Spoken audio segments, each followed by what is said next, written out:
1 pitch, and that ball is lined into center field. It's actually knocked down by Garvey behind second base, but Edco's going to score 2 anyway. That'll be a base hit. McGarvey did a great job getting to the ball because it was headed to center field. Got a glove on it to keep it at the edge of the infield as it rolled into the grass. But scoring from second base easily is Kirby. Gall scores from third, and it's 3-0 Edco in the lead. A base hit, 2 RBIs for Campbell Kirby. 1-0 pitch, and that ball's lined into right center field. That's an extra base hit. It's cut off in the alley by Tommy. Tommy gets it into the infield. They'll hold the runner at first base, but 2 runs are going to score. Hahn scores from third. The runner Dugan raced around from second. She scores. All this ends up at third. It's a base hit, 2 RBIs for Hofer, and it is now 6-0 Edco in the lead. And here's a swinging through pitch there from Eckelceder. Tommy swings right through it, and there's the strikeout for Rachel Eckelceder. The career leader strikeout-wise for Edco, and McGarvey hits a high chopper. That ball's going to go into left field between short and third. Picked up there by Hahn. They'll wave the runner around from third. They miss the cutoff throw back into the infield. Eckelceder has to go towards the second base side to get it. That will allow McGarvey to advance to second base, but she's got a base hit and an RBI. It's now 6-2. The Vikings lead trimmed to 4. So the 1-0 pitch to Alves, bouncing ball right side of the infield, but that's going to scoot into right field. It's a base hit. Dugan waved around from second. She'll score without a throw. Vikings put a first couple of batters on in this inning, and they end up with 2 runs. Now leading 8-2. Claire Alves with a base hit and an RBI. 0-2 pitch, reaching out for it, bouncing ball up the first base line. Glove there by Kirby. Steps on the bag for the third out of the inning, and that does it for Don Bosco. So it is Edco racing out to an early 6-0 lead. They advance to the regional final once again. Edco defeats Don Bosco by a final score of 8-2. It's a date with North Linn on Monday night. The best tourney action is on KCTN FM 100. Inspiring changes to a happier, healthier you is what they do at Clayton Drug, now offering free delivery of prescriptions to the Monona area. To find out more, call 563-245-2530. Clayton Drug can help you transfer your prescriptions quickly and easily to their pharmacy. Clayton Drug is committed to helping you achieve the highest quality of life possible. Clayton Drug, connecting the communities of Elkader, Strawberry Point, and Sumner to serve all in between. It's the 1A Regional Final tonight on KCTN. Edco takes on North Linn. Here we go, the matchup that everyone was hoping for. A rematch of last year's regional game won by the Lynx. The Vikings are a 28-win team after 2 impressive tourney wins, and they are ranked 12th in Class 1A. The Lynx are a 29-win team with 2 impressive tourney shutouts, and they're ranked at number 9, plus they're the defending state champs. They split the 2 regular season matchups. Here's the tiebreaker, and the winner heads to state. Edco and North Linn, tonight's On Deck show. Next. Hi, this is Cody from Torkelson Motors in Elgin and Walk-On. At Torkelson Motors, we believe that student involvement in activities is a great way to help grow our communities, and we are proud to help sponsor this game for your enjoyment. We've been serving Northeast Iowa since 1926 and appreciate the business that our customers have given us and the support they provide to our area schools and communities. So the next time you are in need of a new or used vehicle or a repair, stop into Torkelson Motors. We've been selling cars the old-fashioned way with a friendly smile and a handshake right here next door in Elgin and Walk-On. Hey sports fans, take a time out and call Garms Financial Services. Their team of agents can show you how to save money on all your insurance needs with Grinnell Mutual. Whether you need auto, home, farm, crop, or business insurance, Garms Financial Services has you covered. You'll also receive quality protection, expert advice, and local friendly service. Call Brian Bugenhagen, Cheryl Wagner, Emily Bazin, or Kayla Olson today for a free competitive quote. Garms Financial Services in Elkader, your trusted choice agency. At Almaquee Clayton REC, we provide more than energy. We also provide ideas to help keep you safe, especially during planting season. If your equipment contacts a power line, back away. When you can't back away, call or radio for help. If you must jump clear of the equipment, do not touch the ground and the equipment at the same time. Report potential power line hazards today. At Almaquee Clayton REC, we care about keeping you safe. That's the power of human connections. Almaquee Clayton REC, your touchdown energy cooperative. When making up a to-do list, don't forget to include servicing your car at Edie's AC Delco Service Center in Garnavillo. Your car should have the best care, and Edie's will make sure of it. Stop in or call 964-2186 to make an appointment. Tires worn out? Well, Edie's can replace them. Need a tow? Call Edie's at 964-2186. Kay, Lynn, and Todd invite you to stop by and fill your car's tank with fuel at Edie's AC Delco Service Center in Garnavillo. Edie's open 7 a.m. Mondays through Saturdays. Strawberry Building Supply offers all your building materials for residential and commercial projects. Whether you're building from the ground up, remodeling your home, or a weekend project, we have the materials you'll need. We are an authorized Milwaukee dealer for all your Milwaukee tools. Strawberry Building Supply also has everything you'll need for your pets and livestock. Stop into Strawberry Building Supply today at 413 West Mission Street, Strawberry Point, or call 563-933-4579. Edco Tournament Softball is brought to you in part by Leonard Miller Funeral Home and Crematory in Manchester, Edgewood, and Strawberry Point. Community Insurance with offices in Edgewood and Delhi. Nick's Excavating and Kane Construction in Farmersburg. T&K Cahoon, your Napa dealer in Monona. St. Olaf Ag Sales and Service. Growl Logs and Lumber in Elkader. Timber is a crop. Harvest wisely. Meyer Collision and Service Center in Guttenberg. Dean Family Chiropractic in Claremont. And LTI & Sons Water Conditioning, your Connecticut dealer in Postville. We begin the On Deck show for today's game. We're joined by Edco softball coach Taylor Huber. Coach, her team now 28-10, a good win against Don Bosco in the regional semifinal. Final score there 8-2. Tell me about that game. Yeah, we definitely came out strong, which is kind of what we talked about would be, a goal of ours against North Linn too. We scored one run in the first, kind of set the tone, and then broke open that second inning with 5 runs, and I think we can just play so much freer. Rachel has a little bit more room to work, and then offensively, we can be a little bit more aggressive when we have that kind of lead and try to build on it. I thought we played really sharp defensively. Our 2 seniors up the middle have just been really, really good the last 2-3 weeks. They're really making plays, and that's huge to have from your middle of the infield there. All right, let's talk about offensively. This is a team that the bottom of the lineup started a couple of rallies for you the other night. Yeah, Campbell Kirby's been huge lately, and like I said in our postgame the other night, she hits good pitching really well. She struggles a little bit to sit on a little bit slower pitchers. So this is the kind of pitching that she hits, which is huge. And then actually everybody recorded a hit against Don Bosco, and Campbell had 2, Rachel had 2, and somebody else had 2. But otherwise, everybody recorded at least 1 hit, which I think, again, is huge for us to be able to be so deep up and down the lineup and turn the lineup over a little bit quicker than our opponents a lot of times. And obviously, Rachel Ecclestader, I think, pretty sharp for you on the mound.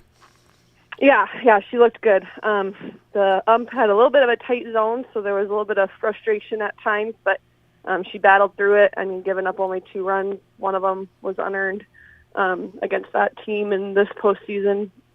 Is big, only giving up 2 runs. All right, turning our attention to North Linn. You split 2 one-run games this year. What do you know about the Lynx? What do you remember about those games? Yeah, both those games, I told a lot of people we could have won both those. We also could have lost both of them. So I think a split was probably pretty accurate to how we were both playing that night between us and North Linn. They definitely are fueled by their top 2 girls. Everybody knows Benish and Bridgewater at the top. If they get on, they make a lot of stuff happen. They score a lot of times if one of them gets on. If both of them get on in the same inning, that's definitely trouble. We did a really good job, I thought, containing them. Both those games that we played them the first time, we kept Bridgewater off almost I think she got on maybe once or twice is all. So that's our goal, is to take care of those 2. And then go after the middle and the bottom of the order a little bit more aggressively and see if we can get them out, too. Some of the other keys in the ball game for your team. Yeah, I think our depth is our advantage. Like I kind of said before, I think our bottom of the order has to get on base, whether it's walks, hitting the ball in play, running stuff out, causing some errors. And conversely, we have to take care of their bottom of the order, their middle bottom of the order. If we can keep them off base and have Benish come up with nobody on, that's a whole different ballgame than if runners are on base with those 2 coming up at the top. So, all right, Coach, good luck to you in the ball game. We look forward to talking to you afterwards. Awesome, thank you. Edco softball coach Taylor Huber on her Viking team. The On Deck show continues after this. Alpine Communications believes connected communities become thriving communities. We are the local telephone company that became a 21st century communications provider. Alpine provides internet, television, cellular security, and telephone too. We promise personal, timely, reliable service from people who live here. When you choose us, we all thrive. Connect with Alpine Communications today. Click alpinecom.net or call 563-245-4000. Hey, Justin Birdnow here from Birdnow Chevrolet in Monona. I want to take a moment to wish all the local athletes good luck during their game. You have worked incredibly hard and it shows during each game. Myself and the entire Birdnow Chevrolet Monona team is wishing you all that you do your best and good luck. Elkader Tax and Bookkeeping are proud supporters of all of our local high school sports teams. We want to wish everyone the best of luck on their season. We are here for all your tax, payroll, and bookkeeping needs. Give us a call at 563-245-2154. Again, that number is 563-245-2154. Thank you from Kurt and Ann at Elkader Tax and Bookkeeping, located in downtown Elkader.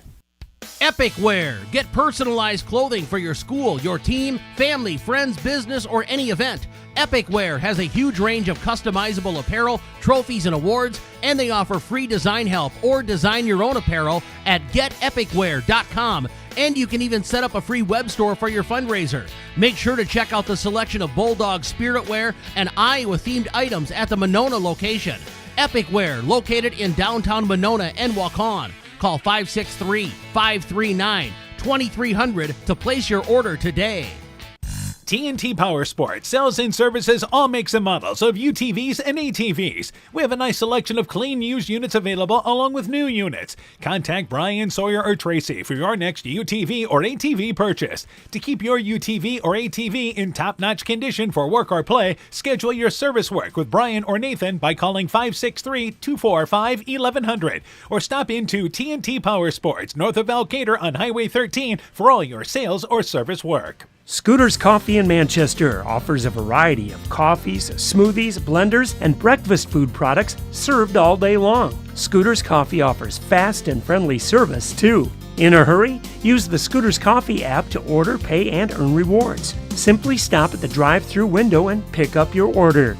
Scooters Coffee is open Monday through Saturday, 5:30 a.m. till 8 p.m. and Sunday, 6 a.m. till 8 p.m. We look forward to seeing you at Scooters Coffee in Manchester.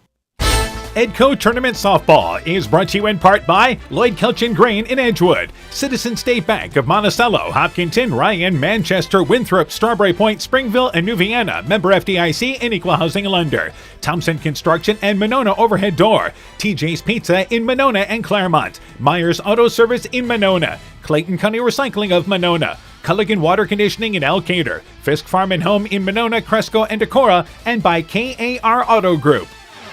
We continue the On Deck Show for tonight's game. We're joined by North Linn softball coach Chad Sporer. Coach, your team now 29-13. Good regional semifinal win, beat Central City 10-0. Tell me about that game. Yeah, we went into the Central City game. You know, any games like this, all three of our playoff games are all conference games. And we know that, you know, there's a target on our back and everybody has us pretty well scouted. Actually, we went in, we actually added in the play calling cards 2 weeks ago because we felt that basically the whole conference knew all our signs, which is pretty true. And I think Taylor probably knew them better than anybody else. So we were kind of looking forward to that. So we really took some teams by surprise that we weren't quite as predictable. And also, you know, our pitching is really, really improved. So going into that Central City game, they're always pretty pesky. They're always they play better as a team as some of their individuals, you know. So beating them 10-0 was that's probably our most complete game of the entire year. All right, positive there. Let's talk about your team offensively. Who's been contributing for the Lynx this year offensively? Well, it's always Skylar and Kenzie up at the top of the order. I think those are the big ones. But some of the surprises really have been our two 8th graders, Scout Krogman and Iris Benish, have been very consistent. And we have them near the top of the order as well. And then most recently, Harley Henderson has actually really stepped up. She's really, really slumped at the beginning of the year. I think over the last 10 games, he's hitting 350, something like that. So. Yeah, lots of contributions. All right, let's talk about pitching-wise. Who are you looking to start today, and tell me about her? So Kylie Munson will be starting today.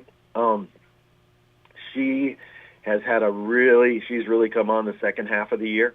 So her stats are a little skewed, but she's in the last 2 games against Starmont and Central City, she's only allowed 3 hits and had 2 shutouts. She actually pitched a 40-pitch game against Central City, only 40 pitches. Yeah, that's impressive. All right, turning our attention to Edco. I know you guys split 2 one-run games this year. What do you know about the Vikings? Yeah, well, Rachel, she's tough. She's a tough kid. Last year, Ellie Flanagan hit her in the chest with a line drive, and she still kept on pitching, kept on getting people out. But what people don't realize is that she's one of the best hitters in the conference, too. She's tough to get out. She can hit outside, inside, low and high.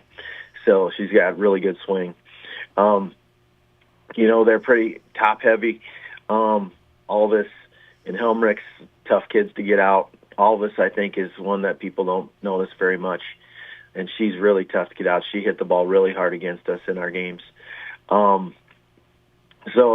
We're expecting every run's going to really matter. Last year, I think this game was 10-3. It was closer than that as it went on. Rain really affected it. And I would expect this one's going to be a little lower scoring than that. All right, Coach. Good luck to you in the ball game. We look forward to talking to you afterwards. North Linn softball coach Chad Spohr on his Lynx program. The On Deck Show continues after this. Wilkie's in Elkader is Iowa's oldest family-owned grocery store. You'll find Wilkie's 2 blocks south of the Keystone Bridge in historic downtown Elkader. Stop in and enroll for a Wilkie's reward card and receive points every time you shop. Then log on to their website at wilkiesgrocery.com to view the weekly specials, check out your reward points, make out a shopping list, and more. Wilkie's in Elkader, open Monday through Saturday, 8 a.m. till 7 p.m. Life is better with American Family Insurance because our agents provide specialized local expertise to help you get the right coverage at the right price. We understand that farming is at the heart of what you do, and we want to help protect what you've worked so hard for. Let's build the policy your farm deserves. Contact Julie Depke, agent at 205 South Main Street in Elkader, or call 563-245-2366. American Family Mutual Insurance Company, SI, and its operating companies, 6000 American Parkway, Madison, Wisconsin. Looking for a hassle-free banking experience this summer? Look no further than People State Bank. With our mobile check deposit feature, you can bank on the go from anywhere under the sun. Deposit checks using the People State Bank app and your smartphone's camera. Simply endorse the check with your signature, the words "for mobile deposit only," and your account number.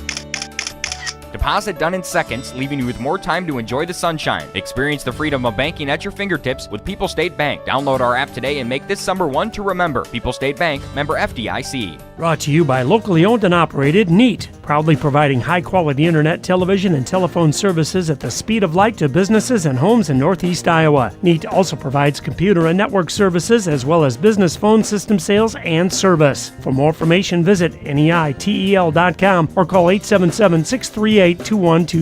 NEAT, connecting you now. Northern Country Co-op and Viafield are now Nexus Cooperative, your full-service ag partner supplying all your agronomy, energy, feed, grain, and lumber needs. Our highly knowledgeable and experienced team utilizes the latest technology in feed manufacturing, agronomy services, precision ag, plant and animal nutrition, energy products, and grain marketing to keep our customers ahead of the rest. Stop in today at any of our 26 locations across northern Iowa and southern Minnesota, or visit us online at nexus.coop. The doctors and staff of Family Dentistry Associates of Monona encourage everyone to get out and support your local baseball and softball teams this summer. It's always a great time to watch a ball game and enjoy the weather at your local high school ball diamond. We have exciting news. Dr. Chase Bruner and Dr. Daphne Hayfler, University of Iowa graduates, will be joining our team at Family Dentistry this August. Call today to schedule 539-4651.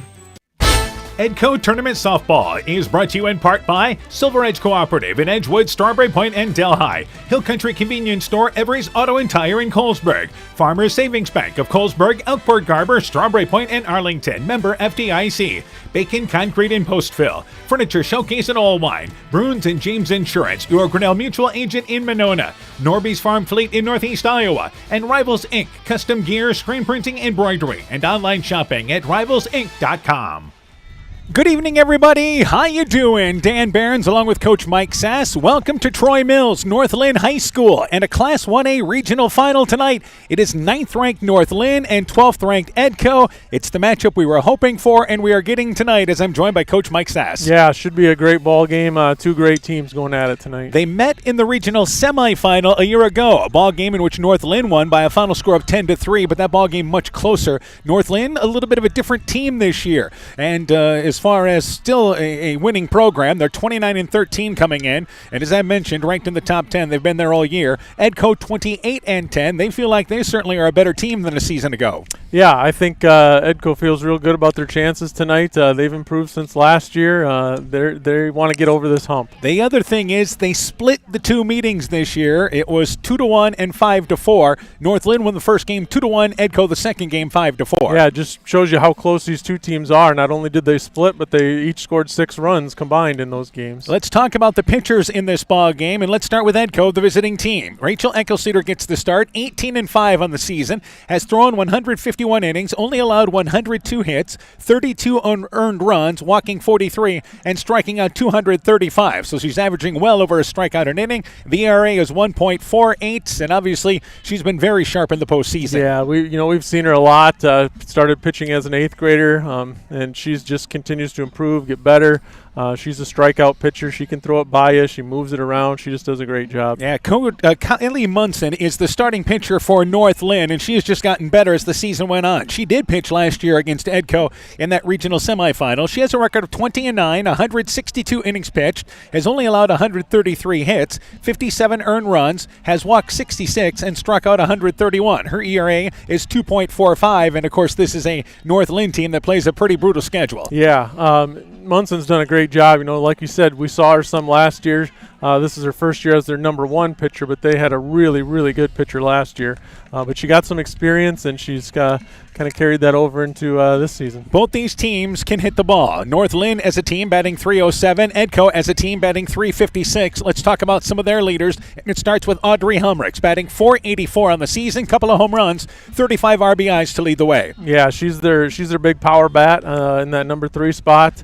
The top of the Edco's order is probably their strength, but they've got some bats at the bottom as well. And that's been the story in the postseason. They've gotten production from the bottom of the lineup. Their second leading hitter is Claire Alvis, who bats right behind Helmrich. She is batting .447 on the season with a home run, 33 RBIs, and she's the shortstop for them. Yeah, she does a great job. You gotta have a bat behind your best hitter, otherwise your best hitter's not going to see pitches. So Alvis does a good job behind Helmrich, allows Helmrich to see some good strikes. We talked about Rachel Eckelceder as a pitcher. She's the leadoff hitter for Edco, batting .434 on the season, and she's driven in 30 runs. Yeah, she does a nice job from that leadoff spot. She kind of sets the table for them. She doesn't run a whole lot because she gets pinch run for or courtesy run for, but she gets on base a lot for them. And then you've got Chloe Everett and McKenna Hofert in that lineup, and each of them have 26 RBIs. As we mentioned, this is a team that feels like they have a lot of confidence in their lineup. Everett from the 7th spot, Marin Gall at the 6th spot, Hofer bats 5th, Lauren Kirby and Campbell Kirby. We mentioned they've been getting production up and down the lineup in the 2 turning wins. Yeah, and they've got speed as well. I know Hahn can fly. Is it Faith Dugan comes in and runs quite a bit. She can really fly. So, they've got some speed on the base paths as well. For North Linn, and this is a team that is, again, solid up and down the lineup, but really it starts with the top 2. And they are led offensively by Skylar Benish, batting .468 on the season, 9 home runs, 49 RBIs, a staggering stat line for the senior for North Linn. Yeah, she is the real deal. I believe she's going to UNI to play softball next year. So, she is one of the best hitters you're going to see in Class 1A softball. And she bats leadoff for North Linn, so they love to get her as many bats as possible. But right behind is number 2 hitter, and Mackenzie Bridgewater. She's batting .457 on the season. She's driven in 27 runs. Yeah, and again, you got to have a good bat behind your stud hitters, and they do. Bridgewater Really good bat. Those top two players, North Lynn's got bats up and down, but those top two are kind of at a different level. Yeah, Scout Krogman is an 8th grader that has really contributed, batting .304, batting .36. So there's always somebody in the pipeline to replace what they lost from last year's state tournament team. And this is a team that relies on some youngsters. Iris Benish is one of them as well, but they are getting production from their youngsters. Yeah, again, they're just doing a great job. A lot of teams you can kind of maybe relax, maybe you don't want to, but you can relax when you face those 7, 8, 9 hitters. With these two teams, I don't think you can. Let's set the lineup. First off for the Edco Vikings. Rachel Eckelceder, the pitcher, bats leadoff. Caitlin Hahn, the left fielder, bats second. Audrey Helmrichs is the catcher. She'll bat third. Claire Alvis, the shortstop, bats cleanup. McKenna Hofer, the designated player, in the 5 spot in the lineup. Marin Gall, the right fielder, bats 6th. Chloe Everett is the third baseman, batting 7th. Lauren Kirby, the first baseman, bats 8th. And Campbell Kirby is the center fielder, batting 9th. The number 10 spot in the lineup is Emma Stainer, the second baseman. That's the lineup for the Edco Vikings. Again, they are 28-10 on the season. Here's the lineup for North Linn. Skylar Benish, the shortstop, bats leadoff. Kenzie Bridgewater, the second baseman, bats second. Scout Krogman, an 8th grader, we mentioned, bats third, the first baseman. Kylie Munson, the pitcher, bats cleanup. Iris Benish, the third baseman, bats 5th. Jersey Payton is the catcher. She'll bat 6th. Harley Henderson, the left fielder, batting 7th. Lily Rayberg is the designated player in the number 8 position. Peyton McMahon, the center fielder, batting 9th. And Ava Hoover is your right fielder. She is in the number 10 spot in the lineup. What do we really feel are keys in this ball game? We expect a lower scoring game. At least that's how the other two were played. Yeah, both teams, we've talked about their hitting, but they both have good pitchers, really good defense behind them. I think it's going to be a tight game either way. We're not going to see a 7-run win by either team tonight. Yeah, again, they played 2 one-run games this year, so this is usually when you've got teams that you really consider equal, comes down to maybe which team's able to do the little things. Get a bunt down, move a runner over, something like sacrifice fly, something that could be huge in this game. I think so, and just heads-up base running. If you see an opportunity to take that extra base, take it. Take advantage when the other team does make a mistake. Those sorts of things are going to be just huge tonight. And defensively, you've got to be clean in this ball game tonight. Can't give extra outs, and that's for both of these teams. Absolutely. It is a busy night for North Linn fans. Not only do they have this game going on, which is starting at 5:30, and again, we were canceled last night. Field's in great shape today, by the way, and there's no drainage issue anyway. We're out here in left center field doing the ball game tonight, and it's, again, really dry out here. But this game moved to 5:30 because the North Linn baseball team plays at Independence at 7:30 tonight. Yeah, they play Wapsie Valley, I believe, which should also be a really good game. So, North Lynn's got a chance to move 2 teams on to state tonight. Yeah, so that's a sub-state final in the baseball tournament. So they pushed that game back to 7:30 and then able to get this one to start at 5:30 for this game. So it took a little time to get things set as far as when we were going to play. Our umpires for tonight's ball game are Kent Sesker, Keith Rath, and also Troy Marshall, rather. Those are our 3 officials. Again, you get into the regional round. We play with officials behind the plate and also at first base and third base. Yeah, which is good to see. I know not that officials miss a lot of calls, but with 3 of them, I don't think we're going to miss any tonight. So it's been a really good softball tournament here, and what's great about this is the matchup that everybody was hoping for, that they would play for a third time, and here's the tiebreaker. Yeah, and these 2 schools have played a lot in all the sports, these past couple of years. So I think it's kind of developing into a rivalry here, and Edco just needs to try and get over this hump. And that is the team that has run into here in softball last year, in basketball, and can they get past North Linn again here at North Linn for this ball game tonight? We should really point out what kind of a crowd we have on this ball game tonight, in particular for Edco. Their dugout is on the first base side, the bleachers behind home plate, and all the way down the right field line, even halfway around the corner behind the fence in right field, Edco fans. Yeah, just a great showing by the Edco community there. And North Linn, their typical following here. It's not that North Linn didn't bring everybody, but they're more spread out. They've got people watching the game up on the patio area. There's people out here by us in left field, and it goes around to the outfield as well. No bleachers on this side of the field, so you do have some North Linn people mixed in on the bleachers off the left side. So there you have it. Starting lineups, opening action. When we return, it is the regional final with North Linn and Edco. You've been listening to the On Deck Show from KCTN Sports. Stronger, farther, faster. It all starts with good nutrition.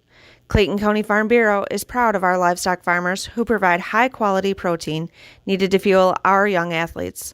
The ultimate pre- and post-game fuel-up? can be found in meat and dairy foods grown right here. Meat and dairy are natural sources of essential vitamins that support health, energy, and performance.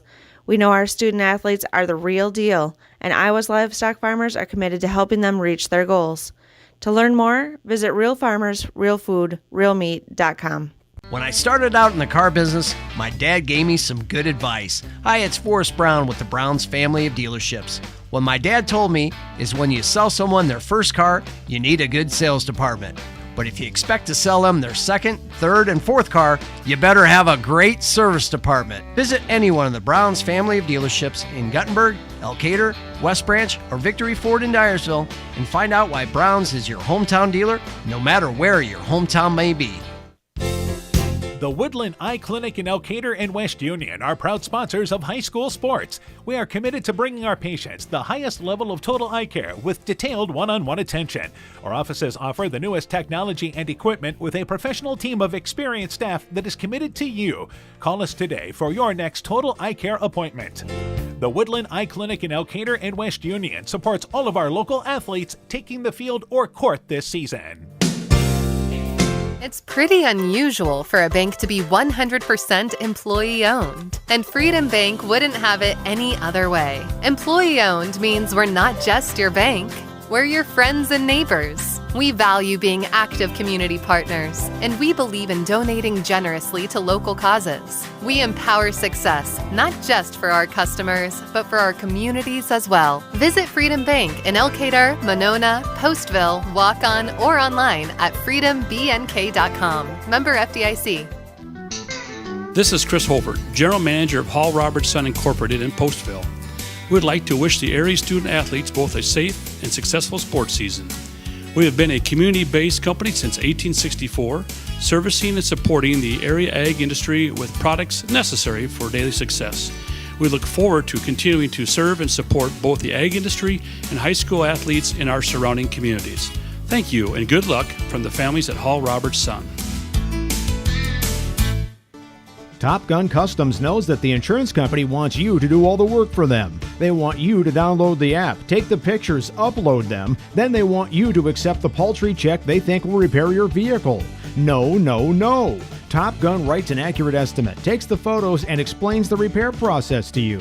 Let Bob and the guys take all the worries out of your repairs. Call Bob or Nancy at 563-964-9899 at Top Gun to schedule your repair today. Edco Tournament Softball is brought to you in part by Blooms Flowers Gifts and More in Edgewood, Edgewood Convalescent Home and Lincolnwood Assisted Living, Northeast Iowa Sub-Drains in Strawberry Point, J&J Land Solutions in Edgewood, Adverse Weather Insurance, Jim Furman of Volga, your independent crop insurance agent, Innovative Ag Services in Elkader, Monona, and Walk-On, Guttenberg Municipal Hospital and Clinic. Check out career opportunities at guttenberghospital.org, and by the Loena Savings Bank, member FDIC.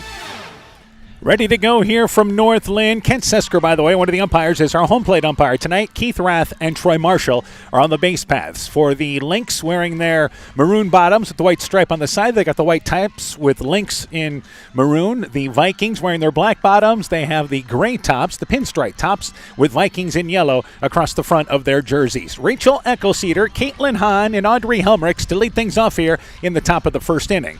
For North Linn defensively, Harley Henderson in left field, Peyton McMahon in center, Ava Hoover in right field. Around the horn defensively, Iris Benish is at third, Skylar Benish is at shortstop. Kenzie Bridgewater is at second, Scout Krogman plays first base, Jersey Payton is the catcher, and Kylie Munson is on the mound. The sun trying to peek out. We actually did have some sprinkles, a little light rain falling earlier. Yeah, on the way here, windshield got a little wet, a few raindrops, but looks dry now. And the good thing is it was not the rain that we had last night. Rachel Eckelceder to lead things off. First pitch of the ball game from Munson. It's below the knees, and the count is 1-0. Eckelceder batting .434, 56 hits in 129 at-bats. Has her left hand taped up today due to an injury last night, and we'll see if it affects her. She hits a bouncing ball up against the dugout, and the count goes to 1-1.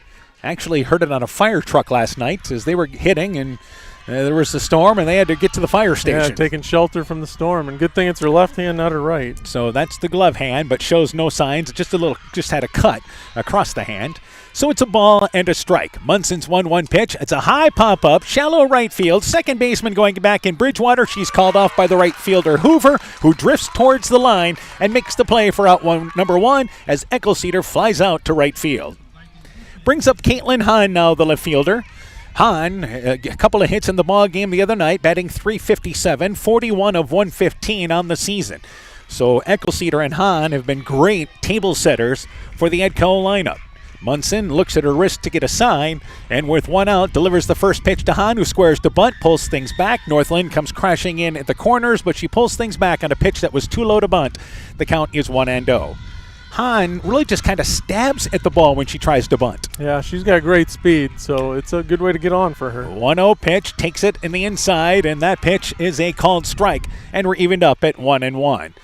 So a beautiful night here for softball, more comfortable than it's been in recent days. And the winner of this ball game heads to Fort Dodge. 1-1 is the count to Hahn in the dirt. Count goes to 2 balls and a strike. Munson in the first 2 tournament games for North Linn has not been scored upon. They were victorious, winning 5-0 against Starmont, a game Starmont team, then beat Central City 10-0 the other night. 2-1 pitch, that is low in the dirt, and the count goes to 3-1. Yeah, don't want to put Hahn on here. She's going to definitely be a threat to steal if she gets on. Edco victorious against West Central 9-1 in the opening round, then beat Don Bosco 8-2 in the ball game last week. 3-1 pitch, taking all the way is Hahn. It is high. It is ball number 4. So a 1-out base runner as Hahn able to look things through and draws a 5-pitch walk to get things started for the Vikings. Yeah, great job by Hahn getting on base. Now we'll see if she runs, but Helmrich's got a chance to drive her in. Audrey Helmrich's batting .484 on the season. If you're talking about Hahn running, she is 28 of 31 stolen base-wise this year. So she has been one of the top runners stealing bases there this season. As a matter of fact, she is the top runner. First pitch there, strike inside to Helmrich's, and the count is 0-1. Helmrich's, by the way, as we mentioned, batting .484, 60 of 124 on the season, so just short of a 500 senior season. And it's 0-1 is the count. Munson's 0-1 pitch. It's a pop-up. This will make it out of play over the backstop area, and the count very quickly goes to 0-2. Munson and Eckelceder, similar pitches, but Eckelceder able to record more strikeouts. Munson kind of relies on being more crafty. Yeah, and she's got a good defense behind her as well. So the count is 0-2. The 0-2 pitch to Helmrich's. It's outside the strike zone on a rise ball. The count goes to a ball and 2 strikes. Seeing if she can get Helmrich's to chase something there. Sun is tucked back under the clouds, mostly clouds here, but we know we'll finish this one under the lights tonight. Hopefully the sprinkles with the threat of rain is nothing like last year's ball game, which was played in rain throughout. 1 ball, 2 strikes. The 1-2 offering to Helmrich's. Rise ball, get a piece of it, fouls it out of play over the backstop.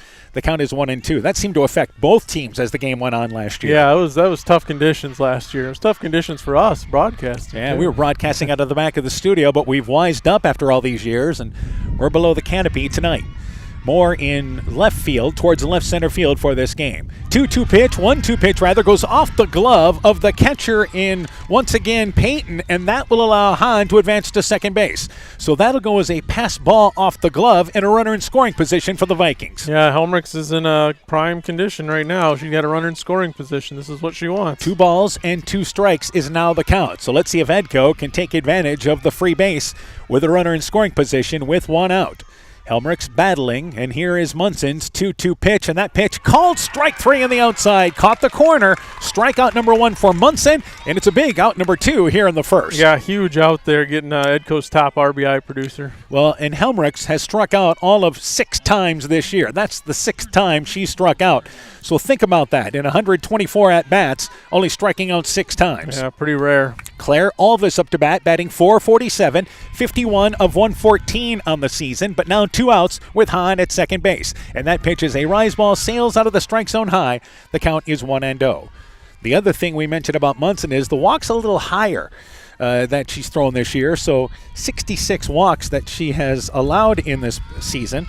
And you're talking there in roughly 30 games. Swinging through the pitch downstairs is Alvis, and the count is 1-1. Yeah, so I think Edco needs to be patient at the plate, and maybe they can work a couple walks from her. And Hahn was able to get into scoring position because she walked with 1 out. So Alvis awaits now the 1-1 pitch and swings at a rise ball, lines it into right center field, and that ball is going to get to the gap. It's extra bases. Alvis turns at second base. She'll stop right there. It's a double and an RBI, and the Vikings strike first here in the first. Yeah, great piece of hitting by Alvis there, just driving that thing into the right center field gap. Hahn scores easily. And that brings up now McKenna Hofer, the designated player. So Hofer is the 5 spot in the lineup. She's batting .309, 34 of 110 of the season. An outside pitch thrown to Alvis, who just drilled it to right center field. Yeah, she got the meat of the bat on that one. So still a runner in scoring position. And the Vikings, hoping to get an early jump on this ball game, they have done that, scoring first here in the top of the first.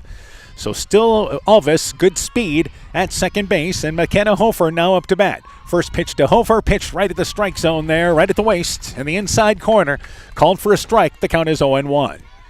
So we talked about little things in this ball game, but the pass ball gets that runner to scoring position. Yep. With Hahn's speed, she may have scored from first on that anyway, but made it easy with the pass ball. 0-1 pitch, swinging through it is Hofer. Wait in front, tried to reach out for it, and the count goes to 0-2.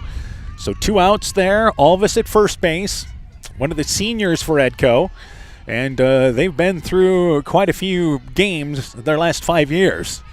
And Hofer is looking at an 0-2 count. 0-2 pitch from Munson, bouncing ball right side of the infield. Second baseman Bridgewater takes a step to her right, fields it, throws it over to Krogman, and that does it for the Vikings. But they pick up a run. They do it on a hit. They leave one. We played 1/2 inning.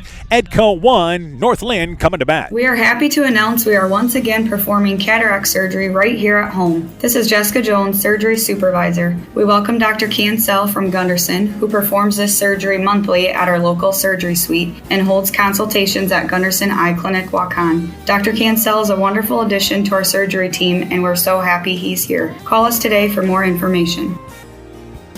Exceptional caring people, Veterans Memorial. Inspiring changes to a happier, healthier you is what we do at Clayton Drug. We are committed to helping you achieve the highest quality of life possible. We are a full-service pharmacy offering services such as med packing to your home or mail delivery and online prescription refill. We also offer a cash pricing program on name brand and generic prescriptions. Call 563-245-2530 to find out more. Clayton Drug, connecting the communities of Elkader, Strawberry Point, and Sumner to serve us all in between.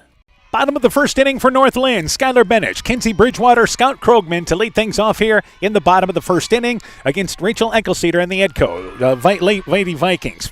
Rise ball sails outside to Benich. The count is 1-0. Benich, again, having a stellar senior season. The All-Stater, .468, 9 home runs, 49 RBIs on the season. 1-0 pitch, takes it outside. The count goes to 2-0. For Edco defensively, Caitlin Hahn in left field, Campbell Kirby in center with Marin Gall in right field. We'll go around the horn defensively in just a second, but the count is 2-0 to Benich. 2-0 offering there, a rise ball, and the count goes to 3-0. Chloe Everett is at third, Claire Alvis at short, Emma Stainer at second, Lauren Kirby at first base, Audrey Helmrichs, the experienced catcher behind the plate, Rachel Eccleseder now delivering the pitcher, the 3-0 pitch, it is outside and away, and Benich walks in 4 straight pitches to start the bottom of the first inning for North Linn. Yeah, I know you want to be a little careful with Benich, but I don't know that you want to walk her on 4 straight pitches either. So Bridgewater up to bat. Mackenzie Bridgewater batting .457. She is 63 of 138 on the season. The left-handed slap and power hitter for North Linn. First pitch from Eccleseder. She moves up in the box, takes it high. The count goes to 1-0. So Eccleseder throwing 5 balls in a row to start us out here in the bottom of the first inning. It's important that she regroups here very quickly. Yeah, they need an out here. Bridgewater, again, from the left-handed side of the box, goes up, looks to bunt, pulls things back. Benich off and running. Here's the throw, not in time as Benich slides in. Nice throw by Helmrichs, who had thrown 3 out in a row in the postseason. Threw a rope to second base, but Benich with a tremendous jump, able to move into scoring position. That is her 53rd stolen base. She's only been thrown out 3 times, but a runner in scoring position for North Linn. Yeah, she's got some wheels there. and they have confidence no matter who is behind the plate. Bridgewater took that pitch for a ball. This pitch is outside for a strike, and the count is 2-1. But this is what North Linn does. Find a way for the top of the lineup to get on base and get moving. Yep, and great throw by Helmrichs, but Benish just too much speed. And she was able to slide to the outside part of the bag. 2-1 pitch, bouncing ball. It's a bunt, laid down. Third baseman charges it. Everett, her throw to first. It is in time. Covering the bag there was the second baseman rolling over there. Correction, the first baseman, Kirby, actually stayed back. But Bridgewater does her job. Bunts the runner over to third base, and that was a strict sacrifice bunt. Yeah, just wanted to get that tying run to third, tie this game back up. And Scout Krogman now up to bat. She is the number 3 hitter, their 8th grader, batting .304, 34 hits in 112 at-bats. Rise ball that stays high. The count is 1-0. But with one out here, you figure that Benish, anything except hit to third, is going to try to score. Yeah, third or maybe back at the pitcher, but anything else, I think she's scoring. 1-0 pitch. They look to bunt. They lay it down. Eckelceder fields the position. The throw to the plate. She slides around the tag, but is thrown out there. Great slide by Benish, who appeared to at first get around the tag, but Helmrichs with a swipe tag got her. Suicide squeeze by North Linn, and they're turned away with the out at the plate. Yeah, great play by Eckelceder and Helmrichs there. Two experienced players getting it done. So that is recorded 1-2 in the book for a huge out number 2. Krogman safe on the fielder's choice. And that brings up Kylie Munson, who is the pitcher. The pitcher, 304, batting 35 hits and 115 at-bats. Takes a pitch in the knees inside. The count is 1-0. But North Linn, this is what they do, aggressive on the base paths. Yeah, they were aggressive, and with Benish's speed, why not? But just good play by the Vikings. And it wasn't the safety squeeze, waiting for the ball to be thrown. Here's a bouncing ball, right side of the infield, fielded by Stainer, flips it to the second baseman, Alvis. They'll record the third out of the inning there. So for North Linn, no runs, no hits. They leave one. We've played one. Vikings lead 1-0. Hi, this is Cody from Torkelson Motors in Elgin and Walk-On. At Torkelson Motors, we believe that student involvement in activities is a great way to help grow our communities, and we are proud to help sponsor this game for your enjoyment. We've been serving Northeast Iowa since 1926 and appreciate the business that our customers have given us and the support they provide to our area schools and communities. So the next time you are in need of a new or used vehicle or a repair, stop into Torkelson Motors. We've been selling cars the old-fashioned way with a friendly smile and a handshake right here next door in Elgin and Walk-On. Edco Tournament Softball is brought to you in part by Leonard Miller Funeral Home and Crematory in Manchester, Edgewood, and Strawberry Point. Community Insurance with offices in Edgewood and Delhi. Nick's Excavating and Kane Construction in Farmersburg. T&K Cahoon, your Napa dealer in Monona. St. Olaf Ag Sales and Service. Growl Logs and Lumber in Elkader. Timber is a crop. Harvest wisely. Meyer Collision and Service Center in Guttenberg. Dean Family Chiropractic in Claremont. And LTI & Sons Water Conditioning, your Connecticut dealer in Postville. So we've played one inning in the regional final. It is Edco leading North Linn 1-0 as we go to the top of the second inning. For Edco, they will send up Marin Gall, Chloe Everett, and Lauren Kirby. That is 6, 7, and 8 in the lineup. Vikings scored a run in the top of the first inning. After a Hahn walk, a pass ball moved her to second, and a double by Claire Alvis drove in the first run for Edco. On that play at the plate, Skylar Benish thought she avoided the tag. Yeah, it was a close play. She did a nice job sliding away from it, but Helmrichs must have got her with that swipe. So that, again, brings Marin Gall to lead things off, the right fielder for Edco. First pitch to Gall, takes it at the knees. That's a called strike, and the count is 0-1. Gall, batting .320 on the season, 31 of 97. Missed the first game of the tournament, was showing at the Delaware County Fair, but certainly was a factor in the ball game the other night against Don Bosco. 0-1 is the count. Benish, Munson gets ahead. And there's a pitch on the inside, catches for a strike, and the count goes to 0-2. So Kylie Munson on the mound for North Linn. Did her job in the first inning, the exception, though, of that walk, which come back to Hunter in the first inning, but mostly stayed ahead on hitters. 0-2 pitch, that is inside and low, and the count goes to a ball and 2 strikes. Yeah, we talk about how those walks can hurt you, and it did for North Linn there. Yep, the little difference in this ball game tonight could be something like that. 1-2 is the count. Both these coaches expect a lower scoring game tonight. 1 ball, 2 strikes, and Gall lines that into left field. That's a base hit right down the line. It's cut off before it gets to the corner by the left fielder Henderson, but a solid base hit for Marin Gall. Second hit for the Vikings, and the leadoff runner on here to start the second. Yeah, nice job by Gall, just pulling that thing right down the line. Good job by the left fielder cutting it off, but good base hit there. Chloe Everett now up to bat, batting .314 on the season. You have Everett and Hofer that are right in the mix as far as RBI-wise among their leaders, each of them with 26. So you've got the leadoff runner on here, Everett, the number 7 spot in the lineup, and this is what Edco is confident in their bottom of the lineup. Been so good for them, especially later in the season. Munson's first pitch to Everett, pitch at the knees inside, catches the corner, and the count goes to 0-1. Gall, more of a base-to-base runner for Edco on the team, but let's see if they don't decide to sacrifice her over into scoring position. Yeah, very well could. Going to be a game like that where you're just going to try to fight for runs. 0-1 pitch, she is not bunting, takes the pitch low, and the count goes to a ball and a strike. I thought it was interesting that North Linn's coach talking about how they changed their signs with 2 weeks left in the season because it seemed like the other teams knew their signs as good as his players did. Yeah, sometimes you have to do that. Lots of scouting involved. 1-1 is the count. 1-1 offering and taking the pitch inside and just missing is Munson, and the count goes to 2 balls and a strike. Sun now shining bright. Clouds starting to move out, it appears. Right now, the third baseman is in the shadow, and there's a shadow from the North Linn dugout for the on-deck hitter on their side, but shouldn't be much of a factor in this game. 2 balls and a strike. Makes the scoreboard a little tougher to see. 2-1 pitch. That's outside and away, and the count now goes to 3-1. So with a runner on first base, Everett has a 3-1 count right now. Let's see how selective Edco's going to be. Yeah, I think you want to really pick a pitch out, and if you don't get that pitch, you just take one here. 3 balls and a strike. And here is Munson trying to battle back. 3-1 pitch. That's a rise ball. That is high. It is ball number 4. So now 2 on with nobody out for Edco. And a great opportunity here in the second. Lauren Kirby, the number 8 hitter, now up to bat. Yeah, we've talked all year about how the bottom of the order is coming through, and here they are again. Lauren Kirby batting .263 on the season, 10 of 38. So you've got Gall at second, Everett at first, Campbell Kirby waits on deck. And a long time taken by Lauren Kirby as she continues to look down at the third base coach and Taylor Huber.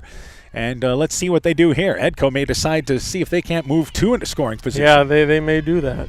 And Munson, after the walk, her second walk, delivers the first pitch. They try to bunt, and it's fouled against the backstop. So that's exactly what they were trying to do there, was Kirby trying to lay down a bunt. And as far as bunt-wise this year, Kirby does not have a sacrifice. Edco has 18 sacrifices as a team. Hofer is their leader, along with Campbell Kirby. Each of them have 4 sacrifice bunts. So Kirby trying to get a sacrifice down for the first time this year. 0-1 offering, squares the bunt again and fouls that one back. And again, didn't quite square up so well, more of stabbing at it instead of letting the ball guide to the bat. And it's now 0-2, so it takes, in all likelihood, bunting off the table. Yeah, I think we're done bunting. And yeah, like you said, she just didn't look comfortable up there putting that sacrifice down. If she was an outstanding bunter, you might think about that. But now with 0-2, you just hope she puts the ball into play to move the runners over.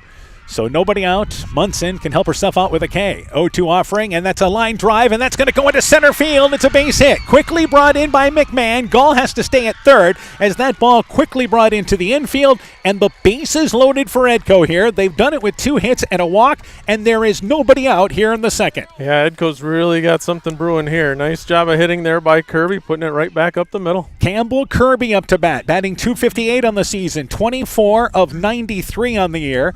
And the base is loaded here, a golden opportunity, and now time taken for, once again, North Linn. So they will bring out here, bring the entire infield in, and Chad Spohr, the head coach, meets with the infield, and this is an interesting situation. A great chance for Edco to get a hold of this game early. Yeah, this is early in the game, but huge part of the game here. Edco could really do some damage, and if North Linn can get out of this, that would be huge momentum for them. Edco had a lot of confidence that their bottom of the lineup was, again, consistent. They had the depth in their lineup to be a problem in this ball game tonight, and it's showing here in the top of the second inning already. Yeah, absolutely. These bottom hitters are definitely not intimidated at all by the North Linn pitcher. And you have the top of the lineup waiting on deck, so you're going to roll things over here in all likelihood in the top of the second inning. And Coach Spohr, breaking the huddle, had a clipboard in his hand. The infield now breaks. The outfield was gathered in center field. They now return to their position. And Campbell Kirby will try to put the ball into play. North Linn will bring the infield in this situation. And any ground ball, they're going to the plate. And they are especially in at first and third. So they are good, I would say, 5 feet in front of the bag at first and third. Offering there to Campbell Kirby. That's a pitch for a strike at the knees. And the count is 0-1.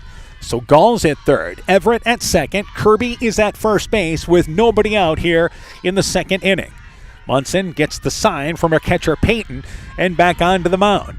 Here's the 0-1 offering to Kirby. It's in the dirt, and a nice job by Peyton, dropping to a knee, playing goalie, and able to get that ball down and keep it in front. And the count goes to a ball and a strike. Yeah, great job by Peyton there. Otherwise, that's possible run scoring for Yeah, Edco. and I don't know if Gall, you'd have taken a chance depending on where that ball ended up. So here's the 1-1 pitch to Kirby. Change up, and it's lined right to the third baseman, and everybody gets back. A soft liner hit to the third baseman, Benish, who squeezed it and immediately turned to third, and Gall was already heading back. So everybody is safe, but except for Kirby. She lines out to third base, and that is out number 1. Yeah, big out for North Linn there.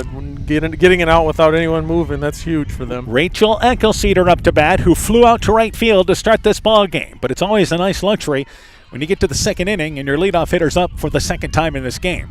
But this is an RBI opportunity for the Vikings. And the first offering there from Munson, and a bouncing ball that is fouled up the third baseline. Coach Huber plays soccer there and kicks it with the foot. Third baseman picks it up in Benish, and they'll bring it back to the pitcher. Munson gets ahead with a count 0-1. Yeah, Eckelceder, huge opportunity to help her own cause out here. Edco facing a North Linn team that is still in at the positions because there's only one out here. So again, on a ground ball, they're going to the plate, but the only one that stays back towards a normal position is Skylar Benish, the shortstop, but now she comes in. But remember, she's got a cannon at short. So 0-1 is the count. Munson looks at her wrist area to get the sign after it's wheeled in from the sidelines. 0-1 pitch to Eckelceder, pitch at the knees, and that's a called strike. Lower part of the strike zone. North Linn fans will take that pitch, and Edco fans kind of groan a little bit at that. Yep, that's, if you're a hitter, you don't like it. If you're a pitcher, you love it. 0-2 is now the count. So the 0-2 offering from Munson as she steps back on the mound. Bases loaded for Edco. 0-2 pitch is a rise ball, stayed high, and the count goes to a ball and 2 strikes. Yeah, good job laying off that one. Eckelceder, again, doesn't strike out much either, as she has struck out all of 5 times this year, along with Helmrich, and that's in 38 games this year, so it doesn't happen very often. A ball and 2 strikes. Munson with the 1-2 offering. Bouncing ball. Benish knocks it down, dives for it, flips it to third. They'll get the out there, but Gall will race in from third, and it's now 2-0. A great play by Benish, diving to her right to the 5.5 hole, flipped it to the third baseman Benish, Iris Benish that is. They get the force out at third for out number 2, but Gall scores, and it's 2-0, Edco in the lead. Yeah, good play by Benish there, but nothing she could do about that runner going home, so she had to get the out at third. Yeah, once she hit the ground, there was no chance to get the runner. So Everett is retired at third, Kirby advances to second, and Eckelceder is at first base. North Linn, if they get out of this inning, will feel fortunate to only give up a run. Yeah. So Caitlin Hahn is up to bat. Hahn walked and scored the game's first run. So the Vikings have put a run up in the first and up here in the second. And we have, I believe, a runner coming in at first base for Eckelceder. This would be a courtesy runner. And I believe Faith Dugan is the courtesy runner. We'll double check that. It's either Addie Smeltzer or Faith Dugan. Yeah, I can't remember who runs for who, but I it's one believe of the Smeltzer two. runs for Eckelceder. There's the first pitch. It's inside. And that pitch is called a ball. The count is 1-0. So there's still 2 outs. Runners on second and first in this situation. And it is Addie Smeltzer, number 11, the runner at first base. So she's the courtesy runner for Eckelceder. 1-0 offering to Hahn. 1-0 pitch, takes it at the knees, and that pitch is a strike. It's called, and the count is 1-1. That lower part of the strike zone going to be there tonight. Yeah, that pitch has been consistently called a strike, so if you're a pitcher, you got to remember that. So again, Everett was retired at third, so Lauren Kirby is at second, and now Smeltzer at first. And here's a high pop-up, foul territory near the North Linn dugout, but having room is Iris Benish, a step away from the end of the dugout, calls for it and makes the play in foul territory for the third out of the inning. But for Edco, a run, 2 hits, they strand 2. We played an inning and a half, the start the Vikings looking for, leading 2-0. Hey sports fans, take a time out and call Garms Financial Services. Their team of agents can show you how to save money on all your insurance needs with Grinnell Mutual. Whether you need auto, home, farm, crop, or business insurance, Garms Financial Services has you covered. You'll also receive quality protection, expert advice, and local friendly service. Call Brian Bugenhagen, Cheryl Wagner, Emily Bazin, or Kayla Olson today for a free competitive quote. Garms Financial Services in Elkader, your trusted choice agency. Alameda Clayton REC provides more than just energy. They also provide ideas to help keep you safe. Nearly 2 in 5 U.S. homeowners will put themselves and others at risk this year by digging without calling 811 beforehand. Always contact 811 before digging to avoid service disruptions caused by damaged buried utilities. At Alameda Clayton REC, they care about keeping you safe. That's the power of human connection. Alameda Clayton REC, your Touchstone Energy Cooperative. Iris Benish, Jersey Payton, and Harley Henderson to lead things off for North Linn in the bottom of the second. The first pitch to Benish, it is low. The count is 1-0. That's 5, 6, and 7 in the North Linn lineup. Iris Benish, an 8th grader, batting .286 on the season, 32 of 112. But Eckelceder given a 2-0 lead in the bottom of the second. 1-0 pitch, that's a pitch right at the waist level, and it's a strike on the inside, and the count goes to 1-1. So Edco had the bases loaded. They get a run out of it, but leave 2 in scoring position in the top of the second. 1-1. Eckelceder's 1-1 pitch. That's a rise ball, and that's a called strike. Caught the upper part of the strike zone, and it's a ball and 2 strikes. Yeah, I think both teams are kind of okay with what happened last inning. If you're North Linn, you only gave up 1, and if you're Edco, at least you got 1. Yeah, didn't give up a crooked number in that top of the second inning. And the pitch to Benish, hit by the pitch. Hit her on the elbow. She's all right as she turned on the inside. So the leadoff runner on for the second inning in a row for North Linn. Benish walked to start the first inning, and now a batter hit. And that brings up Jersey Payton, who is the catcher. Payton, 38 of 125. She's batting .304 on the season and having a good RBI season as well with 23. North Linn's stealing stats are incredible. 197 steals out of 209 attempts. There's a pitch on the inside, misses too far inside. The count is 1-0. And they've run against some good competition as well. Yeah. Helmrichs is a good catcher. I bet she slows him down just a little bit. Yeah, but we did see Skylar Benish go. Iris Benish is 15 of 16 stolen base-wise. Pitch there is inside, catches the corner, and it goes to a ball and a strike. So North Linn approaches the bottom of their lineup here in the bottom of the second inning, trailing by a score of 2-0. A ball and a strike. Both coaches talking beforehand, talked about early runs in this game are huge. 2-0 pitch, 2-1 pitch rather. 1-1 pitch is outside, and here's a throw that gets by the first baseman in Kirby, but she's able to run it down just past the edge of the infield, and by the time diving back was Benish, she didn't have a chance to get up and go to second base. So an errant throw on the pickoff attempt there, and nothing hurt for Edco. Yeah, diving back on her stomach, just not able to get back up and go right away again. And the count is now 2-1. By the way, to Jersey, once again, Payton. She lifts a high fly ball. This is to the right field corner, and it hits the fence at the 185 sign. But only able to go to second base is Iris Benish. It ends up being a very long single, as on one hop it came back to Gull, who got it into the infield. Iris Benish, again, kind of hung up. Where's that ball land? Is it caught? Right. She had to make sure it wasn't caught, and by that time, only able to get to second base. Right fielder Gall did a nice job playing it off the fence and strong throw into the infield. So now 2 on and nobody out for North Linn. Harley Henderson, the left fielder, is up to bat. Henderson is 18 of 98 on the season, batting .184. We have a runner brought in for North Linn for Jersey Payton, and we'll try to let you know who that is. Coming in as the pinch runner. And I think it's number 15, Sydney Bunny. Okay, we'll it's double hard check. to see, but that's what it looks like from here. Yeah, that's the only bad thing about not being by the official tonight in the ball game, is they're so good of letting us know. But I believe you are right. It is number 15 for North Linn, Sydney Bunny, an 8th grader, as a courtesy runner for North Linn. So they're in business. 2 on, nobody out here in the second. Very similar to Edco last half inning. If you're talking about bunting in situations right now, Henderson does have a couple of bunts this year and may be asked to move the runners over into scoring position here. Eckelceder's first pitch. He looks to bunt, lays down a beauty. Fielded by Eckelceder, left side, throws it to the second baseman, covering the bag in Stainer, and out there at first base is Henderson. But she does her job. Benish advances to third, Payton to second base. 2 in scoring position for North Linn with 1 out, and Lily Rayberg, the designated player, the number 8 hitter, up to bat. Yeah, good bunt there by Henderson, moving the runners over just like she's supposed to do. Rayberg, 18 of 90. This is the youth at the North Linn bottom of the lineup. She is a freshman, batting .200 on the season. And the first pitch there takes it on the inside for a strike. The count is 0-1.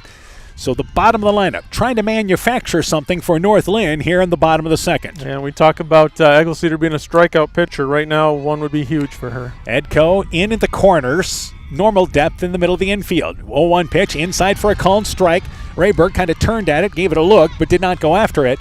And Eckelceder gets ahead 0-2 on the number 8 hitter. So Benish at third, likely to go on contact towards the middle of the infield. 0-2 pitch, and that's a rise ball that is too high, and the count goes to 1-2. I tried to get her to chase something there. And you have McMahon on deck, who is a sophomore in the lineup. So Henderson is an 8th grade, or another sophomore. So again, you got some youth at that bottom of the lineup for North Linn. 1-2, the 1-2 offering, and that pitch inside just misses. Helmrichs did a nice job framing it, but too far inside, evened up at 2-2. Yeah, good spot for that one. And a good discipline by Rayberg not to chase that pitch. So 2 balls and 2 strikes. Eckelceder starts with that left leg, way behind the mound, delivers the 2-2 pitch, and that ball hit her. She turned, but I believe it hit the end of the bat. So it hit the bat, and it is foul. So it's a break for Edco. Yeah, I think right off the knob of the bat. So 2 balls and 2 strikes is still the count, but it looked like just first look that maybe it hit the elbow, similar to what Benish was hit earlier.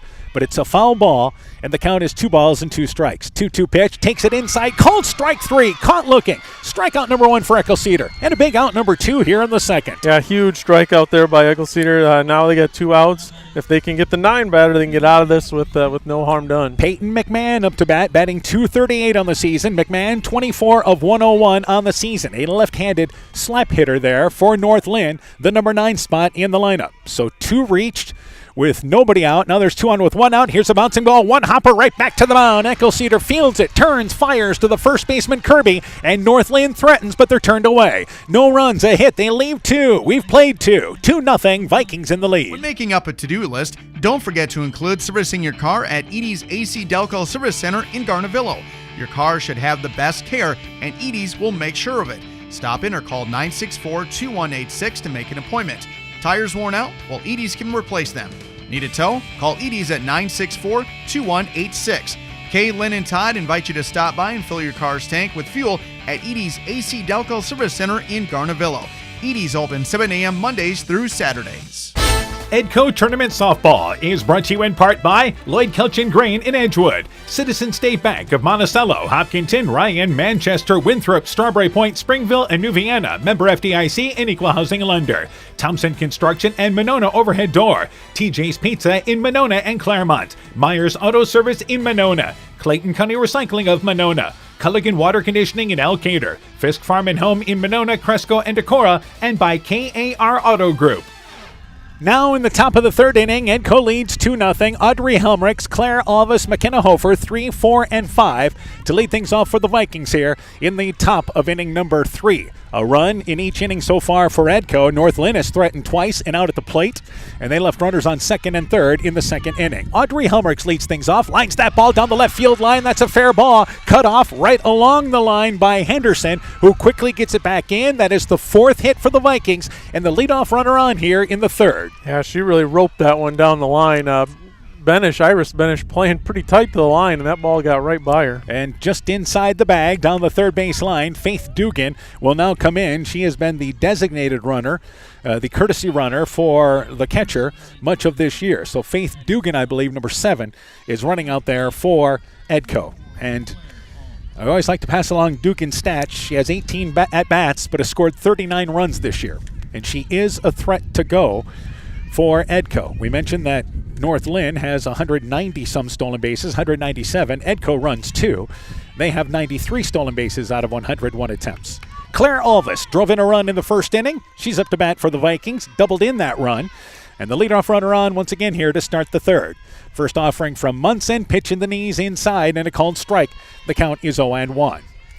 North Linn, runners on 2nd and 3rd with 1 out, but the 8 and 9 hitters leave those runners stranded. Yeah, and that was huge because Skylar Benish would have been the next batter. And that's the top of the lineup who will lead off the bottom of the 3rd. Here's Elvis, and she drives that ball into center field. Playing deep in center field is McMahon, quickly gets it back into the infield. Elvis now 2 for 2 as she ropes one into center field. There's 2 on and nobody out for Edco here in the top of the 3rd. Yeah, Elvis having a night, another solid hit. That one just happened to be right at the center fielder, so Dugan only able to advance 1 base. And because playing so deep there with Alvis, McMahon was able to get that ball in and keep it right there as a single. McKenna Hofer, the designated player, up to bat.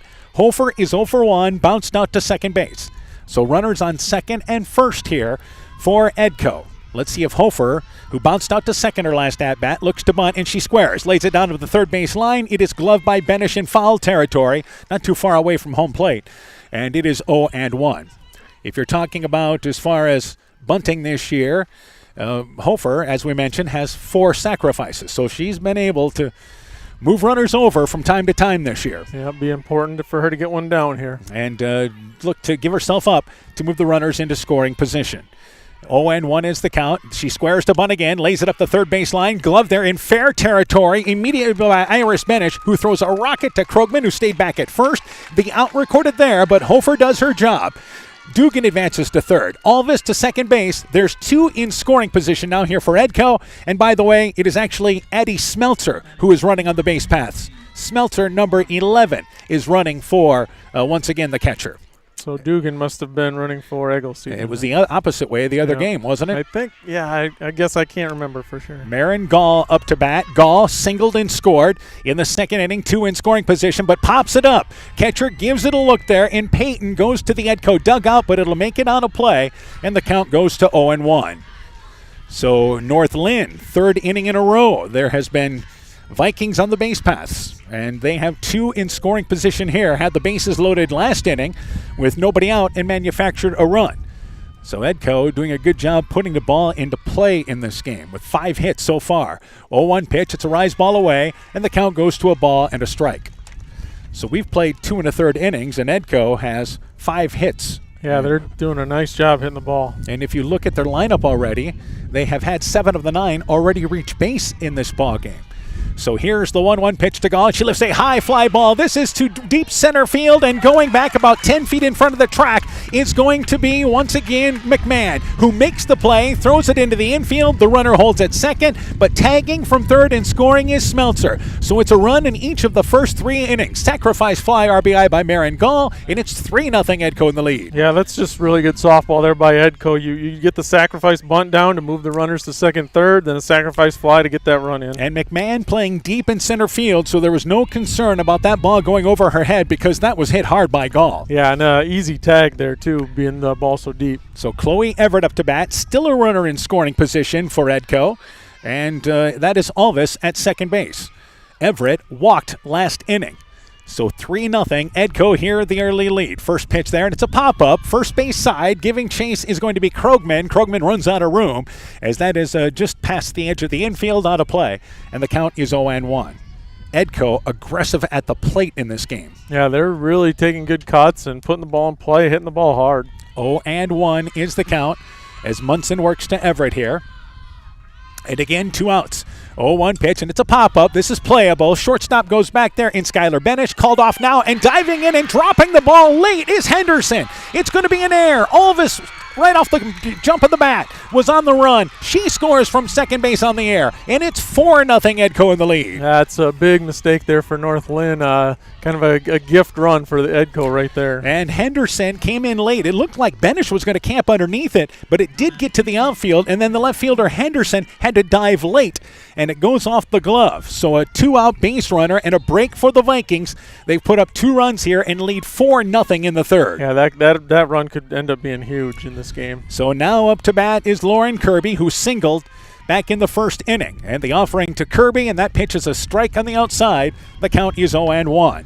So North Linn uncharacteristically there with an error, and Edco takes advantage of it. You know, that is the outfielder's ball, but Benesh being the star player, you maybe just want to see her take over on that one. 0-1 is the count now, and the 0-1 offering, it's in the dirt, and a nice job going down there to pick it out by Peyton. So Lauren Kirby at the number 8 spot in the lineup, and you've seen the top of the lineup generate a score in this game, and the middle of the lineup has manufactured a couple of runs in this inning, especially the 3-4 spots in the lineup, but the 5, 6, and 7 hitters able to move them around. 1-1 pitch, that is low. The count is 2-1. And then being 2 outs as well. You know, if there was 0 or 1 out, she would have had to stay on second base thinking that ball's caught. So with 2 outs, she can be running. Yeah, Alvis was just running on contact and able to score. So 2-1 is now the count. And Kirby back into the box. Munson with a runner at first base. 2-1 pitch, swings right through. Kirby does it the outside pitch. And we're evened up at 2 balls and 2 strikes. So this ball game right now for Edco, we thought a lower scoring ball game, but they've manufactured 4 runs here. Yeah, this is a dream start for Edco. 2 balls and 2 strikes is now the count. Munson trying to get out of the third inning without any more damage. 2-2 pitch, rise ball, bouncing ball. Benish fields it, steps on the bag at second base on the force out, and retired there is Everett. But for Edco, 2 runs in the inning, 2 hits, helped out by an error. They leave 1. 2.5 complete, 4-0. Edco in the lead. Strawberry Building Supply offers all your building materials for residential and commercial projects. Whether you're building from the ground up, remodeling your home, or a weekend project, we have the materials you'll need. We are an authorized Milwaukee dealer for all your Milwaukee tools. Strawberry Building Supply also has everything you'll need for your pets and livestock. Stop into Strawberry Building Supply today at 413 West Mission Street, Strawberry Point, or call 563-933-4579. Alpine Communications believes connected communities become thriving communities. We are the local telephone company that became a 21st century communications provider. Alpine provides internet, television, cellular security, and telephone too. We promise personal, timely, reliable service from people who live here. When you choose us, we all thrive. Connect with Alpine Communications today. Click alpinecom.net or call 563-245-4000. Bottom of the third inning, Edco leads 4-0. It'll be Skylar Benish, Kenzie Bridgewater, Scout Krogman to lead things off. That's the top of the lineup for North Linn. Benish walked her first at bat. First pitch is low. The count is 1-0. Edco, 4 runs, 5 hits. They have not committed an error. For North Linn, no runs, 1 hit. They've committed 1 error. 1-0 offering to Benish, and she pops it up. Shallow center field. Playing deep was Campbell Kirby. She's able to come in, camps underneath it, and Benish flies out to center field for out number 1. Yeah, anytime you can get her out, that's a big sigh of relief. Brings up Kenzie Bridgewater, the second baseman. Bridgewater had a sacrifice bunt. North Linn, they figured they're going to score some runs in this ball game. They had a runner thrown out at the plate in the first inning, and they left runners on second and third in the second inning. So they've had a couple of chances here early. The left-handed hitting slap hitter, Kenzie Bridgewater, up to bat, and Bridgewater had a sacrifice bunt her last at-bat, and the count very quickly 1-0 as that pitch was outside. Scoreboard said 2-0, but they had not taken the pitch away from Benish. So yeah, it's not very often that Benish gives you a routine play to make. And 1-0 pitch outside again, the count is 2-0. Good thing is we've seen a couple of slap hitters in this postseason. Yeah, this is nice to see some of that old school softball.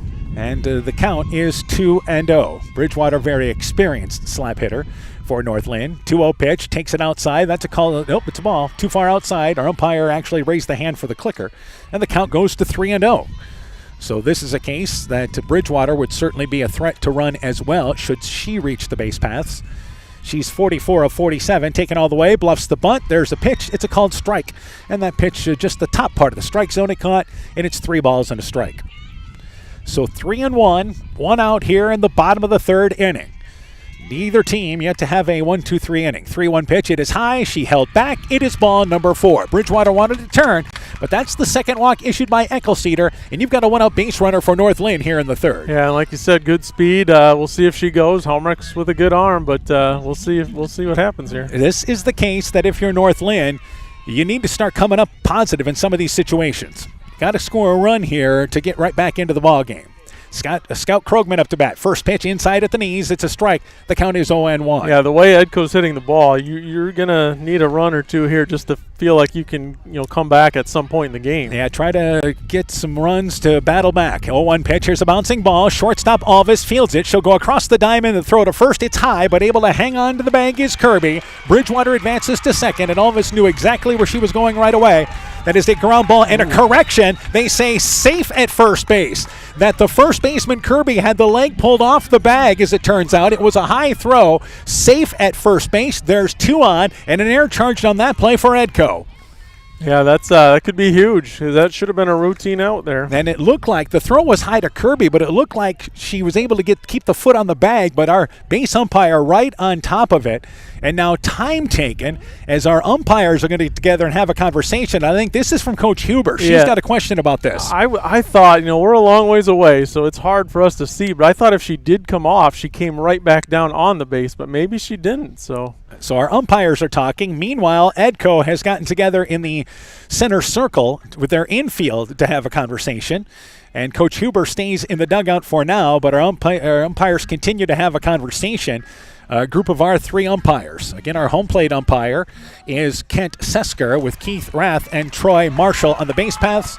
And the officials talk, and they say, yeah, no, it's that call still. It's what we had. Her toe must have came off and not come back down on the base. A lot of times the base umpire may appeal to the home plate umpire to see if he had a better view down the line, but they talked, and now there's 2 on and 1 out and a break for North Linn.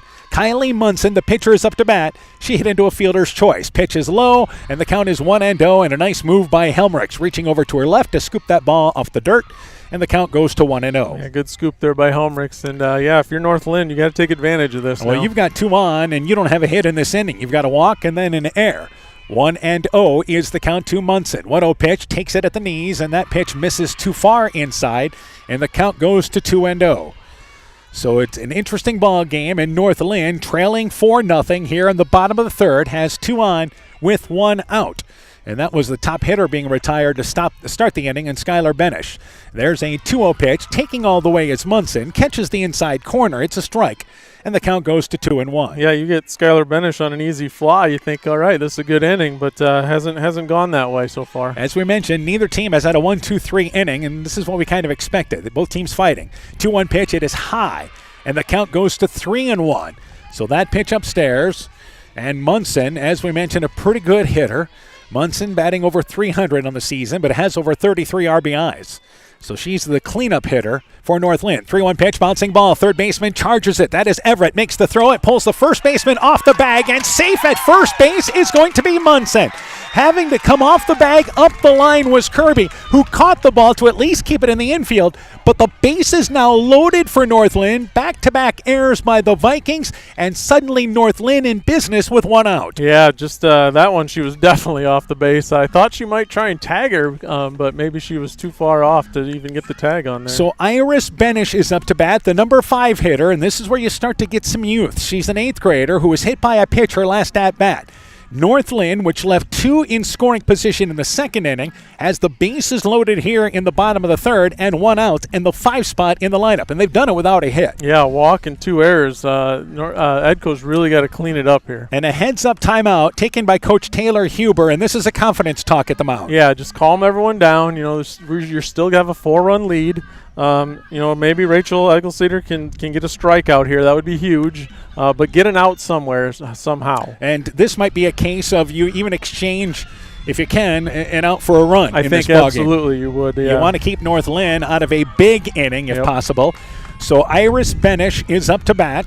Benish is batting .286 on the season. And again, the base is loaded. Sam West is running. All right, so West is our courtesy runner for Munson at first base, for the pitcher. So the base is loaded. Bridgewater is at third. Krogman at second. And West is over at first base. A jam here for Edco. They're in at the corners, but again, back normal depth at short and second. They'll concede the run for a walk, and an out, I should say. Time taken by Coach Spohr there, and that was quick. He yelled something to his hitter in Benish. The first pitch is high. The count is 1-0.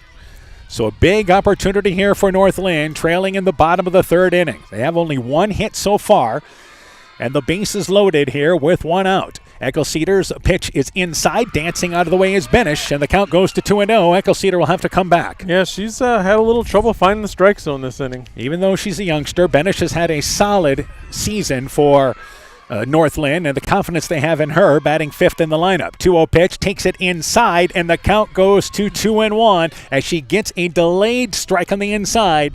And Edco now with Eckelceder trying to even up the count. Yeah, it's a big pitch. She didn't want to go 3-0 there. 2-1, offering to Benish. 2-1 pitch. It is low. Scoots by Helmrichs and actually hit her. It actually hit the base up to bat there, and Iris Benish hit her foot. It ricocheted by Helmrichs, and the first run of the ball game for North Linn is scored on a wild pitch. A hit batter with Benish. Second time she's been hit. She's credited with an RBI, and North Linn on the board, and the base is still loaded here in the third. Yeah, Edco still in a jam here. They really, really need an out. And there is only 1 out. Krogman's at third. West is at second. Benish is at first. Jersey Payton, who has the lone North Linn hit, is up to bat. She singled back in the second.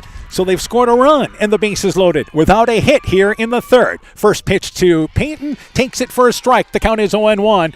Really the first hitter this inning that I think, with the exception of Skylar Benish, that Eckelceder's gotten ahead of. Yeah, I think Scout Krogman started with a strike as well, but for the most part, yeah, she struggled to find the zone a little bit. 0-1 pitch, that's outside and away. The count is 1-1. Eccleston has walked 2 and hit 2 batters in this ball game, and only 1 strikeout so far. So 1-1 is now the count. The number 6 spot in the lineup for North Linn. And the offering from Eccleston, and it's a pop-up against the backstop area, and we'll do it with a count at 1-2 strikes. That was a mighty cut there, too, by Jersey Payton. So North Linn scoring a run, but they'd love to add more in this situation to cut into now a 4-1 deficit with Edco in the lead. After Edco scoring 2 runs, helped out by North Linn defensively in the third, the Vikings defensively have given North Linn some life. Here's a bouncing ball foul at the third base line. Coach Spohr looks at it at the fence. He'll let the third baseman Everett get it for Edco and bring it back to the mound. 1-2, still your count. So bottom of the third inning in a ball game that so far almost an hour old. Everything's been contested here, every batter. Yeah, there's nothing quick happening here. A ball and 2 strikes. Eccleston delivers the 1-2 pitch to Payton, and she swings right through it. A huge strikeout with the bases loaded. It's a pitch that was a rise ball, strikeout number 2, and it's out number 2 here in the third. Yeah, that's a huge strikeout by Eccleston there. If Edco can get this third out now, they can get out of this relatively unhurt. Harley Henderson is up to bat. This is the bottom of the lineup, and again, this is where the coaches of Edco felt they were a little stronger at the bottom of their lineup. Henderson takes the pitch high. The count is 1-0. North Linn asking their bottom of the lineup to come through here. Yep, they really could use a huge base hit here out of Henderson. The good news is for the Lynx, you've at least scored a run, but you'd like to add on to cut that deficit. Offering to Henderson, it is inside, and the count, it's a 1-1 as that pitch is called for a strike. Henderson had a sacrifice her last at-bat. So the base is loaded. North Linn left 2 in scoring position in the second. Bases loaded here in the third. And the 1-1 offering, it's a bouncing ball foul up the third base line. We'll do it again with the count 1-2. But again, Eccleston getting ahead. That's so important. Yeah, that's been huge. When she's gotten ahead, she's done well. It's when she falls behind is when she's had a little trouble, which is, pitching. Right, exactly. It just, things are always better when you work ahead in counts. A ball and 2 strikes now to Henderson. Henderson, the 7 spot once again in the lineup. Here's now the 1-2 pitch. Taking it outside is Henderson. Looked it away. Great location by Eccleston to try to get her to chase, but a disciplined move by the 8th grader looking that pitch outside, or I should say the sophomore Henderson. Yeah, did a nice job changing speeds on that one too. 2 balls and 2 strikes now here with the bases loaded. 2-2 pitch, bouncing ball, and that ball just foul on the left side of third base as it was hit up the line. Diving for it was Everett, but way into foul territory towards the third base coach's box, and we'll do it again with the count evened up. Deuces wild on the scoreboard, 2 outs. We have 2 balls and 2 strikes to Henderson. Yeah, just foul. If that's a foot more inside the bag, that could score 2 runs there. So evened up, 2 balls and 2 strikes. Eccleston checks the wrist for the pitch count call, and here's the 2-2 pitch. Bouncing ball, third baseman Everett fields it, steps on the bag, stayed down right on it. She'll get the force out there for the third out of the inning. But the Lynx score a run. They do it without a hit, helped out by 2 errors, but they leave the bases loaded. It is 4-1. Edco in the lead after 3. Hey, Justin Birdnow here from Birdnow Chevrolet in Monona. I want to take a moment to wish all the local athletes good luck during their game. You have worked incredibly hard, and it shows during each game. Myself and the entire Birdnow Chevrolet Monona team is wishing you all that you do your best and good luck. Edco Tournament Softball is brought to you in part by Silver Edge Cooperative in Edgewood, Strawberry Point, and Delhi. Hill Country Convenience Store, Every's Auto and Tire in Colesburg. Farmers Savings Bank of Colesburg, Elkport Garber, Strawberry Point, and Arlington. Member FDIC. Bacon Concrete in Postville. Furniture Showcase in Allwine. Bruins and James Insurance, your Grinnell Mutual agent in Monona. Norby's Farm Fleet in Northeast Iowa. And Rivals Inc. Custom gear, screen printing, embroidery, and online shopping at rivalsinc.com. So we now go here to the top of the 4th inning. 4-1, Edco in the lead. 4 runs, 5 hits, 2 errors by Edco. For North Linn, 1 run. They have 1 hit in this ball game, and they've committed 1 error. 9-1-2 due up for Edco here in the top of the 4th inning. Campbell Kirby, Rachel Eccleston, and Caitlin Hahn. Kirby lined out to the third baseman her previous at-bat. North Linn has stranded 6 on the base pass through the first 3 innings. Yeah, Edco's done a good job of getting out of some jams this game. So once again, you have Campbell Kirby, the 9-hitter, to lead things off. First pitch, takes a pitch at the knees outside, catches the corner, and the count is 0-1. So an entertaining game so far here with the sun shining bright. Clouds have moved out. Maybe we don't need the lights on tonight. Yeah, we may not. And of course, we started early. 0-1 pitch, bouncing ball, third baseman, to Hopper, who easily fielding it is Iris Benish, throw across the diamond to Krogman, and it's 1 up and 1 down here in the top of the 4th inning. Both these teams hoping for a 1-2-3 inning at some point. Yeah, we haven't seen one yet. Rachel Eckelceder up to bat. Eckelceder is 0 for 2. Flew out to right field, but delivered a sacrifice fly, actually safe on a fielder's choice to drive in a run in the 2nd inning. So she is credited with an RBI, and that was in the bases loaded situation for Edco back in the 2nd inning. Vikings have scored a run in the 1st, 1 in the 2nd, 2 in the 3rd. Top of the lineup up here with Eckelceder. Hits a bouncing ball foul in front of the North Linn dugout, and the count goes to 0-1. So Munson has just 1 strikeout so far. Both these pitchers, again, not striking out a ton, which we kind of figured tonight. Yeah, 2 good lineups. It's going to be tough. And 0-1, first pitch to Eckelceder. Now, you weren't going to get 10 or 11 strikeouts tonight handed to you.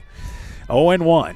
And here is the 0-1 offering to Eckelceder. Bouncing ball right back to the mound. Stabbed to the right there by the pitcher Munson. Throw to the first baseman. Eckelceder retired easily, and it's 2 up and 2 down here in the 4th. That brings up Caitlin Hahn, the left fielder. Yeah, we might get our first 1-2-3 inning here. Hahn walked and scored in the 1st inning and popped out to third base. So there's 2 on, and there is nobody out here in the top of the 4th inning. And Hahn, the 2 spot in the lineup. I think both these teams would love to get a 1-2-3 inning. Be the first one to do it. Northland a pitch away. Here's that ball lined into left field. We won't get it here. It's a base hit just over the edge of the infield. Caitlin Hahn has the 6th hit for Edco and a 2-out single into left field. Yeah, good piece of hitting by Hahn. Just looped it over the third baseman's head for an easy single. Audrey Helmrichs now up to bat. Helmrichs is 1 for 2. A strikeout victim in the 1st, singled and scored, and that started the inning in the 3rd inning. It was actually Eddie Smeltzer who came into as the courtesy runner who scored that run. So it's again now 2 outs. Helmrichs up to bat with a runner at first base. First pitch, let's say high fly ball. This is to left field. Going back is Henderson, and it's over her head. It's going to land at the fence. Waved around from third will be Hahn. Here's the relay to the plate. She slides in, safe at the plate. Helmrichs advances to third, and it's 5-1 after the double by Henrichs and the speed of Hahn able to score from first. And that's why you have Audrey Helmrichs in the 3 spot right there. She hits that baby on the nose and 1 hops the fence, and with Hahn's speed, she's able to score. To about 5 feet to our right, maybe closer to 10 feet, is where that ball landed. So still now, Helmrichs getting to third base, and Claire Alvis now at the bat, and Alvis is 2 for 2 in this ball game. Yeah, Edco may not be done. Alvis hitting the ball really well this game, and Helmrichs, well, I think we'll get a courtesy runner, but her position's at third base. So Helmrichs now 2 for 3 with an RBI, and that ball, I would say, about 5 feet short from going out as it landed just at the base of the fence. And there's a little bit of a, what I would say, dirt area where it hit right before the fence. And the left fielder playing extremely deep. Henderson playing deep, but still able to get over her head. And Claire Alvis now up to bat. First pitch to Alvis. It's inside for a ball. The count is 1-0. Well, with first base open and 2 outs, I think you're careful with Alvis here, aren't you? I think the way she's been hitting, I would agree. So the count is 1-0. This may be, like we say, the unintentional intentional walk. But the Vikings answering back with a run here in the top of the 4th inning. Here's a changeup, and this is a fly ball to right field. Going back is the right fielder. Camping underneath it is Hoover. Treks it down near the fence for the 3rd out of the inning. But the Vikings a run. 2 hits. They leave a runner at third. Halfway through this one. 5-1. Vikings in the lead. Mom, yeah, put that on my to-do list. There is more and more on my to-do list every day. I can hardly keep up, and I have to make sure everyone is paid. But who has time for the bills? You know who can help with that? Who? Elkader Tax and Bookkeeping. They not only do taxes, but specialize in bookkeeping services as well. Has your to-do list gotten too long? Want help? Give Elkader Tax and Bookkeeping a call at 563-245-2154. While out and about, don't find yourself stuck at the side of the road. At Edgewood Auto and Tire, our trained technicians work on all autos, trucks, semis, and heavy duties. We offer premier alignment service and DOT inspections and carry all major lines of tires. Call or ask about our current tire rebates. If you're in a bind and need a tow, give Edgewood Auto and Tire a call at 563-928-7333. Available 24 hours a day, 7 days a week. We offer a mobile tire repair service to get you back up and going, either on your farm or on the road. Now in the bottom of the 4th inning, so Edco has scored each inning. 1 in the 1st, 1 in the second, 2 in the third, 1 in the fourth. North Linn sends up 8, 9, and 1. Lily Rayberg, Peyton McMahon, and Skylar Benish. First pitch there to, once again, Rayberg, and that pitch is a called strike. The count is 0-1. Rayberg, a strikeout victim, her last at-bat. So the bottom of the lineup trying to get on for the top, and in particular, their leadoff hitter, Skylar Benish. 0-1 is the count. As Eckelceder given a 4-run lead again. Rise ball that stays high out of the strike zone, and it's evened up at a ball and a strike. Yeah, if Edco could get these first 2 hitters out, and they'd love to see Benish up with nobody on and 2 outs. Yeah, that'd be the 3rd time in this game that's happened. Of course, she led off in the first inning. So the 1-1 pitch, swinging through a pitch upstairs is Rayberg, and the count goes to 1-2. So Edco getting production up and down the lineup has been the story of this ball game so far, and leading by a score of 5-1. 1-2 offering, and that pitch is a rise ball that stays high and evened up at 2 balls and 2 strikes. Yeah, that one didn't miss by much. If you look at the Edco lineup right now, 8 of the 9 have reached base in this game. So the only one that hasn't is Hofer, and she's got a sacrifice that took part in a 2-run inning. 2-2 pitch, it's high out of the strike zone. Count goes to full to Rayberg, 3 balls and 2 strikes. Yeah, very productive at bat for sure. I don't know if we figured either team would score 5 runs in this game tonight. That's more than I thought we'd see from a team. 3 balls and 2 strikes, 3-2 offering, and taking a pitch on the inside is Rayberg, and it just misses on the inside.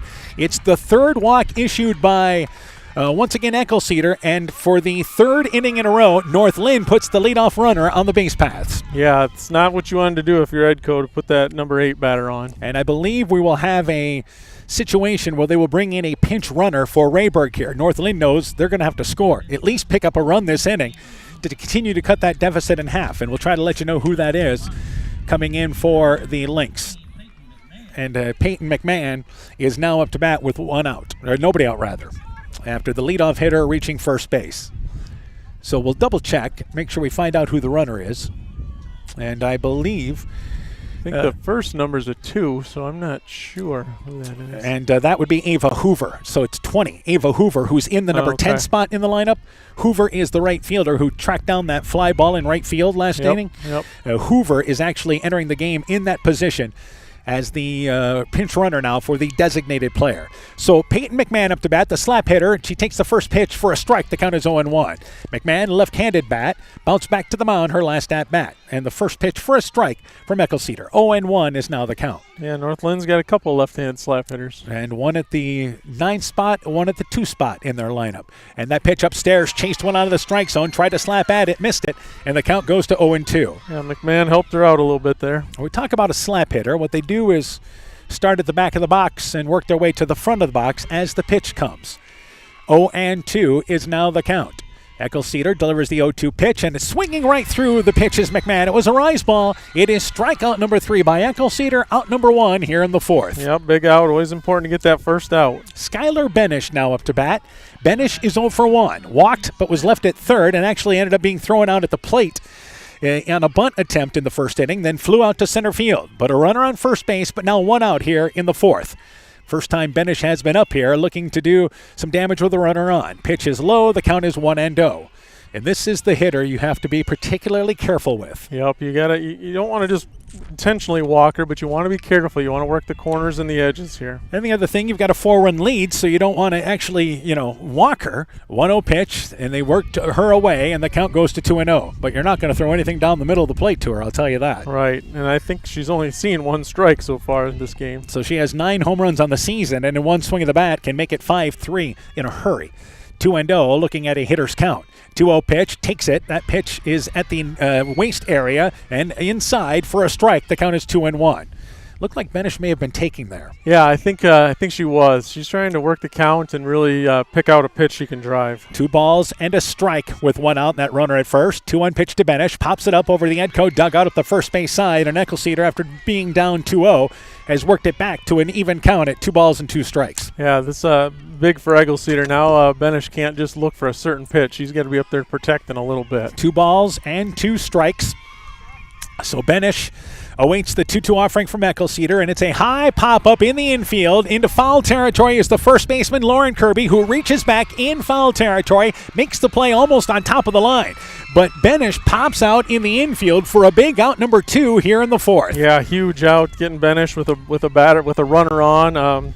getting there to pop out to the first baseman. That's a huge out. Kenzie Bridgewater is up to bat. Bridgewater with a sacrifice and walked and scored the lone North Linn run. 2 outs, now a runner at first base. Bridgewater is the number 2 hitter and the first slap hitter in the lineup. As McMahon, of course, would be the second one. But now 2 outs here in the bottom of the 4th. Yep, Bridgewater also a very dangerous hitter. And batting average over 400, hits a bouncing ball. This is fouled on the first base line where it's gloved in foul territory, actually by the second baseman Stainer, who's playing way up in at second base. She's almost playing in a straight line from the pitcher to first base is where she's playing. Yeah, it's kind of a unique positioning for Edco's infield right now. Yeah, there's lots of teams that's how they handle bunts and also slap hitters. Alvis certainly in at shortstop as well. They expect Bridgewater to try to put the ball on the ground and just run. 0-1 is the count. 0-1 pitch. It's a bouncing ball. Glove by Eckelceder. Stabbed it to her left. Strong throw to the first baseman, Kirby. And that does it for North Linn. No runs, no hits. They leave 1. We've played 4. And it's still 5-1. Edco in the lead. Scooters Coffee in Manchester offers a variety of coffees, smoothies, blenders, and breakfast food products served all day long. Scooters Coffee offers fast and friendly service, too. In a hurry? Use the Scooters Coffee app to order, pay, and earn rewards. Simply stop at the drive-thru window and pick up your order. Scooters Coffee is open Monday through Saturday, 5:30 a.m. till 8 p.m. and Sunday, 6 a.m. till 8 p.m. We look forward to seeing you at Scooters Coffee in Manchester.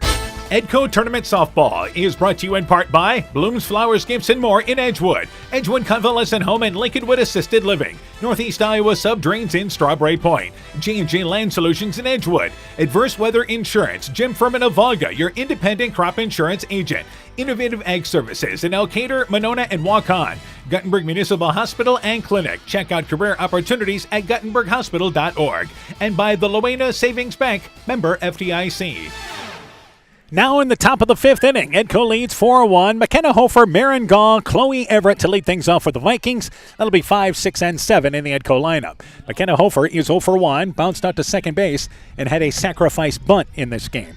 So Edco looking to score in the 5th straight inning. 5 runs, 7 hits. They've committed 2 errors. North Linn has no runs, 1 hit. They've committed 1 error. So Eckelceder, though she's had runners on the base paths, doing a good job on the mound, and in particular fielding her position well. Yeah, that was a really nice play by her that last half inning. Stabbed that to the left. First pitch to Hofer, it is high, and the count goes to 1-0. So we continue yet to have a 1-2-3 inning in this ball game. But these two teams knowing each other so well, everything contested. Every at-bat's going to be a challenge. And 1-0 as Munson in her 5th inning of work. 1-0 pitch, it's a bouncing ball, and that's into between short and third and into left field. Hofer with a leadoff single to start things out in the top of the 5th inning for the Vikings. Good piece of hitting by Hofer there, just driving it between shortstop and third. And by the way, this means that every girl in the Edco lineup has reached base at least once in this game now. Pretty impressive. Marin Gall up to bat. Gall is 1 for 1 with a base hit and a run scored. Had a sacrifice fly RBI in the 3rd. She scored that run in the 2nd inning when she started the rally. So this is now 3 out of the 5 innings that Edco's put the leadoff runner on in this game. First pitch to Gall. She lines that ball into center field. It's going to fall in front of the center fielder, McMahon. Staying at second base will be Hofer, but it's back-to-back base hits for Edco to start the 5th inning. They have 9 hits in this ball game. Nobody out. They're in business here in the 5th. Yeah, another nice piece of hitting by Gall there, just taking it right back up the middle. Chloe Everett now up to bat. Everett is 0 for 1. Walked, safe on an error, but actually ended up on second base in both innings that she was running. Has not scored a run in this ball game. And Everett will be asked to likely move the runners over here, huh? I would think we may see a bunt here. Everett has 1 sacrifice this year. As we mentioned earlier, as a team, Edco has 18. And the first offering now to Everett, who squares the bunt, tried to stab at it. It was pitch that was low, got a piece of it, missed it, and the count is 0-1. So this is where Everett not looking really comfortable in the bunt attempt, and you see the instructions from Coach Huber about maybe how to lay this one down. Yeah, it didn't look real comfortable at all trying to put that one down. She takes a couple of cuts outside of the box, waits for the sign for Coach Huber, and now will work, Munson will, as back into the batter's box is Chloe Everett. So the count is 0-1. And Munson with 2 on, nobody out. They squared a bunt. Everett tries to lay it down again and fouls it back. And again, didn't really square up the bat that time, just kind of stabbed at it with the bat at an angle. Yeah, almost like a quarter swing almost. And it ends up 0-2. So she was just trying to make some contact there. Yeah. And Edco, that's the second time in this ball game. They've been unable to get a sacrifice down, but they do have a sacrifice bunt. And also they sacrifice fly RBI. So they're 2 for 4 overall in this game. But the count is now 0-2 to Everett. And here now the 0-2 offering to Everett. It's a rise ball, stays high, and the count goes to a ball and 2 strikes. Munson could really help herself out with a strikeout here. Yeah, big strikeout would be huge. She's got 1 this game is all, but this would be a perfect time for her second. A ball and 2 strikes. Again, Hofer is at second. Gall is at first base. 1-2, and here is Munson's 1-2 pitch, and a pitch that is upstairs again. Too far out of the strike zone for Everett to be tempted, and we're evened up at 2 balls and 2 strikes. Yeah, and we talked about she's not really a strikeout pitcher. She'll get some, but that's not really her forte like it is for Eggleseder. 2 balls and 2 strikes. We're evened up here, and Munson back onto the mound. 2-2 offering to Everett. 2-2 pitch. It's downstairs, and after being ahead 0-2, the count is now full. 3-2, low and inside as that one caught off the ground by Peyton. Yeah, good job by Everett working the count. You can't lose her now if you're Munson. You see Munson kind of shielding her eyes with the sun there. She's just outside of the shadow between the third base dugout and the mound. Resets with a 3-2 pitch, and that ball fouled out of play. We'll do it all again. 3 balls and 2 strikes over the backstop area by Everett, and a full count once again. You have kind of base-to-base speed right now there for Edco. Don't expect them to be overly aggressive on the base paths here. And 3 balls and 2 strikes is now the count, with Hofer there at second, Gall at first base. And the count is 3 balls and 2 strikes. Our official held it up there a couple of times and wanted to make sure everybody's clear. So full count once again. Everett back into the box. Here's the 3-2 offering, and that ball's lined into right field, and that ball is going to head over the head of the right fielder, Hoover. It's going to roll to the fence. It's extra bases. Weaves around from second is Hofer. She'll score. Gall puts the brakes on at third, and into second base with a double is Chloe Everett, the 3rd time she's reached base, and it's now 6-1 Edco in the lead. Yeah, Everett, great piece of hitting in that at bat. Worked back from 0-2 count and then laced one into right center for a double. So it's now another run here, and they've scored in all 5 innings. There's still runners on second and third, and there is nobody out here in the top of the 5th. Lauren Kirby, the number 8 hitter, now up to bat. Yeah, Edco's got a chance for another big inning here, possibly. And time taken by Coach Huber. And let's see, we have a runner brought in for Everett. So this is a pinch runner. So this is a pinch runner in this situation. We'll try to let you know exactly who that is for the Vikings. It's actually number 21, and that will be Ava Hofer. So Ava Hofer comes in as the runner at second base after McKenna Hofer scores the first run of this inning. So Gall's at third, Everett is at second, Lauren Kirby is 1 for 2 with a single and a fielder's choice. Bottom of the lineup starting this inning, and it continues for Edco. Yeah, bottom of the lineup just doing a tremendous job for Edco. The whole lineup, honestly, 1 through 9. Yeah, Vikings have been just, again, thrilled at how they've been hitting the later part of the season, production up and down the lineup. And right now, here in the top of the 5th inning, back to a 5-run lead. And here is the first offering now to, once again, a pitch in the dirt to Kirby, and a nice job by the catcher, Peyton, but the count goes to 1-0. Yeah, real nice job by Peyton to keep that in front of her. North Linn, which won state championships in 19, 21, last year in 23. They've been through some big games. I know this is kind of a different team, but you expect them to continue to battle. And they'll try to hold serve here, down by 5 runs. 1-0 pitch, and that pitch is at the knees, inside and low, and the count goes to 2-0. But Edco had good hitting practice last night, or what they got in before the rain. Before the storm came. And they've been locked in throughout the postseason here in particular. 2-0 is now the count. 2-0 pitch to Kirby, takes the pitch outside and away, and the count now goes to 3-0. So you're in danger of loading the bases, and that would bring up the number 9 hitter, but would almost guaranteeing you getting to the top of the lineup here for Edco again. Yeah, I know first base is open, but you don't want to turn this lineup over. So 3-0 is the count. 3-0 offering, taking all the way is Kirby. It's a pitch at the knees on the inside, and the count goes to 3-1. Benish has walked 2 in this ball game, and that was back in the first inning and also in the second inning. So 3-1 is the count as she works to battle back. 3-1 pitch to Munson, taking it inside all the way there, and it is ball number 4 to Kirby. Third walk issued by Munson, and the bases are loaded. There is nobody out here in the 5th inning, and Campbell Kirby, the number 9 hitter, coming up to bat. Yeah, Edco really threatening to they've got a 5-run lead now, but they're really threatening to blow this thing open. Campbell Kirby has been out twice in this game. She's 0 for 2, lined out softly to third base, then bounced out to third. Top of the lineup waiting on deck. Gall is at third. You have Hofer at second base. That's Ava Hofer, the pinch runner. Kirby is now at first base. And nobody out here in the 5th. First pitch in the dirt, and the count goes to 1-0. Munson having to work each and every inning of this ballgame. Vikings have put at least 2 runners on every inning here. They do have the bullpen going here. North Linn does as well. So the count is 1-0. They have 4 kids that have pitched, though Munson has been outstanding in the postseason in the later part of the year. 1-0 pitch, taking it all the way is Campbell Kirby. It's a strike on the outside. The count goes to 1-1. So action in the North Linn bullpen. And I believe that is Lily Rayberg, who is throwing, number 25, in the bullpen for them. But Munson trying to just get out of this 5th inning without any more damage. And the 2-0 pitch, and that ball followed up against the backstop, and the count goes to 2-1. Yeah, I would think another walk or another hit, we may see a pitching change. And it's just a case of you may have to just make that change just to give them a different look here, because Edco is locked in at the plate. Yes. No easy way, no other way to talk it, Bob. Yeah, they've got her timed up and getting some really good cuts. So 2 balls and a strike here to Kirby, the number 9 hitter. And Munson, taking a little extra time, now steps back onto the mound.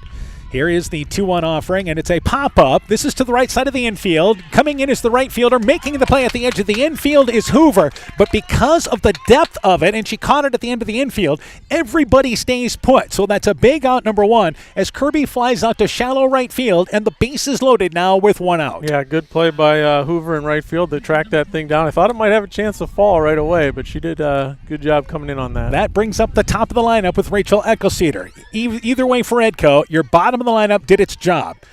4 of your bottom 5 hitters reaching base here, and the top of the lineup's going to get a chance. Yeah, this is what you want if you're Edco. You got runners on, some of your better hitters coming up here. And Eckelceder, a rare 0 for 3 coming to the plate. This is her 4th at-bat from the leadoff spot here in the 5th inning. Yeah, she's due. So could really break things open with the bases loaded. Pitches downstairs, she checks the swing, it's a ball.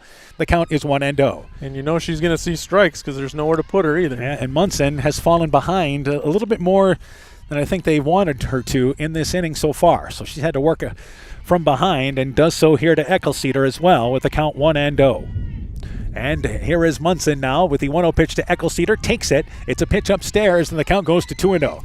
So you get into good hitting counts, good things are going to happen. Yeah, and Eckelceder's a disciplined hitter up there. She's not afraid to take a walk and not afraid to hit a good pitch. So we're now at 2-0. Eckelceder kind of leans ahead, but maybe taking. She pulls things back. 2-0 pitch. She is taking all the way. That is low, and that is ball number 3. So right now she's missed in a couple of different directions, and the count 3-0 to Eckelceder, who has to be taking here. Yeah, I think she's just going to be a statue up there right now. Regular season game, you'd probably give her the green light. Sure. But in this situation, I think she's going to take. 3-0, so Munson will try to battle back with the bases loaded. 3-0 pitch there. It is high. It is ball number 4. Last couple of pitches just weren't even close.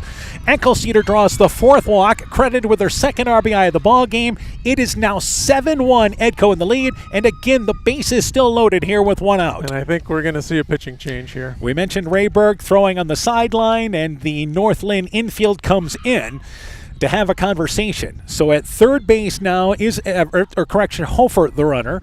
Kirby is at second. Eckelceder is at first base. She walks, and Bill replaced there by the pinch runner in Dugan.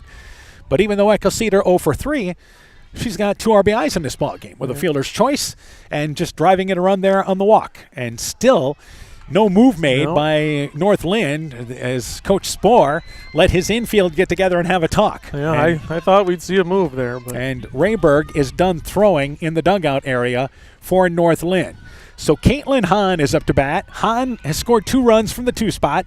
She's 1 for 2, walked and scored, popped out to third, and singled and scored. One out here in the top of the 5th inning. Vikings scoring every inning of this game. Pitch to Hahn, takes it. That's a strike fired there by Munson, and a nice job just firing a strike across the plate, and the count is 0-1. Yeah, she needed that. She needs to get ahead here. Audrey Helmrichs waiting on deck.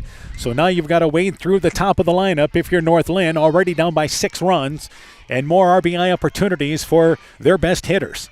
0-1 offering to Hahn. It pops it up. This is in the infield. Foul territory. Going over there is Krogman. Reaches towards the edge of the infield. Able to make the play over her shoulder. Wasn't easy, but tracked it down for a big out number 2. The base is still loaded for Edco. Yeah, big out there. You got 2 outs now, but the problem if you're North Linn is Audrey Helmrichs is up. Helmrichs is 2 for 3 in this ball game, and you've got nowhere to put her. She struck out, taking a called third strike, singled. Smeltzer came in to run and scored the run, and then doubled in a run on a ball that landed at the base of the fence in left field. So Helmrichs is up to bat with the bases loaded. First pitch, takes it all the way, upper part of the strike zone, catches the top part. It's a strike, and the count is 0-1. North Linn trying to keep it a 6-run deficit at this point, as 2 runs on the board for Edco. 0-1. Munson, by the way, good to see her regroup after that timeout taken on the mound. 0-1 pitch to Helmrichs, bouncing ball. Glove by the third baseman, Benish to her left. Fields it and fires it to the first baseman, Krogan, and the Vikings leave the bases loaded to end the top of the 5th. But they score 2 runs in the inning. They do it on 3 hits. They leave the bases loaded. Now 7-1, Edco in the lead. Wilkie's in Elkader is Iowa's oldest family-owned grocery store. You'll find Wilkie's 2 blocks south of the Keystone Bridge in historic downtown Elkader. Stop in and enroll for a Wilkie's reward card and receive points every time you shop. Then log on to their website at wilkiesgrocery.com to view the weekly specials, check out your reward points, make out a shopping list, and more. Wilkie's in Elkader, open Monday through Saturday, 8 a.m. till 7 p.m. Life is better with American Family Insurance because our agents provide specialized local expertise to help you get the right coverage at the right price. We understand that farming is at the heart of what you do, and we want to help protect what you've worked so hard for. Let's build the policy your farm deserves. Contact Julie Depke, agent at 205 South Main Street in Elkader, or call 563-245-2366. American Family Mutual Insurance Company, SI, and its operating companies, 6000 American Parkway, Madison, Wisconsin. Now to the bottom of the 5th inning. Edco, 7 runs in this ball game, and this is the impressive part. 7 runs, and they have 10 hits in this game. They've committed 2 errors. North Linn, 1 run, 1 hit. They've committed 1 error. It'll be 3, 4, and 5 in their lineup. Scout Krogman, Kylie Munson, and Iris Benish. As North Linn down by 6 runs here in the bottom of the 5th inning. They're going to try to chip away here with the middle part of their lineup. Krogman is 0 for 2 on a fielder's choice she reached, and also on an error. First pitch to start the inning. It's high. The count goes to 1-0. So now if you're North Linn, you've got 3 innings to get the bats going here. Yeah, you need to get a run this inning. You don't want to leave it to the last 2 innings there. You've had some opportunities. They've stranded 7 on the base paths, and Edco has actually stranded 8 on the base paths. There's a strike called to Krogman, and the count goes to 1-1. Yeah, you think North Lynn's left a lot on, but Edco's left just as many on. Yeah, so this is a 6-run ball game, and both teams have kind of canceled each other opportunity out. Here's a pitch on the outside, too far. On the lower part of the strike zone to the outside, the count goes to 2-1. But 6 runs for North Linn. You may be asking their offense a lot here against the way Rachel Eckelseeder are throwing in this ball game right now. Yeah. And here's a ball that is lined between first and second. And a leadoff single by Krogman to start things here on the 5th. Their second base hit, but the leadoff runner on here for the Lynx. Yeah, it's a good start for North Linn. They need to get a hit. They need to get some energy going in their lineup here. If Edco, you're changing the way you play defensively here right now. You're just looking for outs. Yep. Outs. You don't care about that lead runner so much. You need to get an out. Kylie Munson is up to bat. Munson, the pitcher, is 0 for 2. Hit into a fielder's choice, safe on an error. North Linn, their best scoring opportunity was in the 3rd inning when they had bases loaded with 1 out. Here's a changeup. That's a called strike to Munson, and the count is 0-1. So a runner on first base. Again, neither team has had a 1-2-3 inning in this game. There's been traffic all game long. 0-1 is the offering now to Munson. Eckelseeder, the 0-1 pitch, it is low. The count goes to 1-1. 2 teams that played 1-run games this year. 2-1. North Linn won the first game of a doubleheader. Edco won the higher scoring second game. 5-4. We thought we'd see a 3-2, maybe another 2-1 game again. Here's a bouncing ball right back to the mound. Eckelceder goes to second base to Alvis. They get the leadoff runner there. Now, there was plenty of time to make that play as Krogman hustles down, slides in late, but the lead runner retired at second base for out number 1. Munson safe on the fielder's choice. Yep, good play by Eckelceder. Thought they might have a chance to turn 2, but shortstop couldn't quite get there in time. And a heads-up play by Eckelceder to just give that extra pump to allow Alvis to get over to second base and not throw it away. Yeah, if she throws that a little sooner, that may go into center field, and then they'd be in big trouble. Iris Benish is now up to bat. Benish has been hit twice by pitches in this ballgame. Is Munson still running at first base? I believe so. Right. Well, we'll try to double-check that for you there. And with 1 out, here's the offering to Benish. Takes a pitch, strike on the outside. Nope, missed away. And the count goes to 1-0. So it was West, the courtesy runner, who ran for Munson last time, and it is West who's on the base paths right now, number 7. So they did bring in the courtesy runner. Pitch to Benish is inside, backs out of the way of it, and the count goes to a ball into strike. Evened up now. Yeah, my guess is Benish is really on top of that plate if she's been hit a couple times here. Yeah, both of them there on the, well, one on the foot. The other one was on the elbow area, but they were inside. Pitch upstairs, and the count goes to 2-1. Checked her swing, pitch above the eyes, and it's 2 balls and a strike. Obviously, for North Linn, this really, when you're down by 6 runs, you don't want to run yourself into an out on the base pass. Really changes the pressure they like to put on you on the base paths. 2-1 pitch, ball that is fouled back. As a matter of fact, hit the knee, it appears, of Benish, who goes to the knees on the ground in front of home plate. So fouled it off herself, and it may have hit the inner area of the knee. And if you've ever been hitting, that is not a pleasant feeling. Yeah, or the shin possibly, where there's not much meat. If that's right off the bone, that's really going to hurt. And quickly back up is Iris Benish.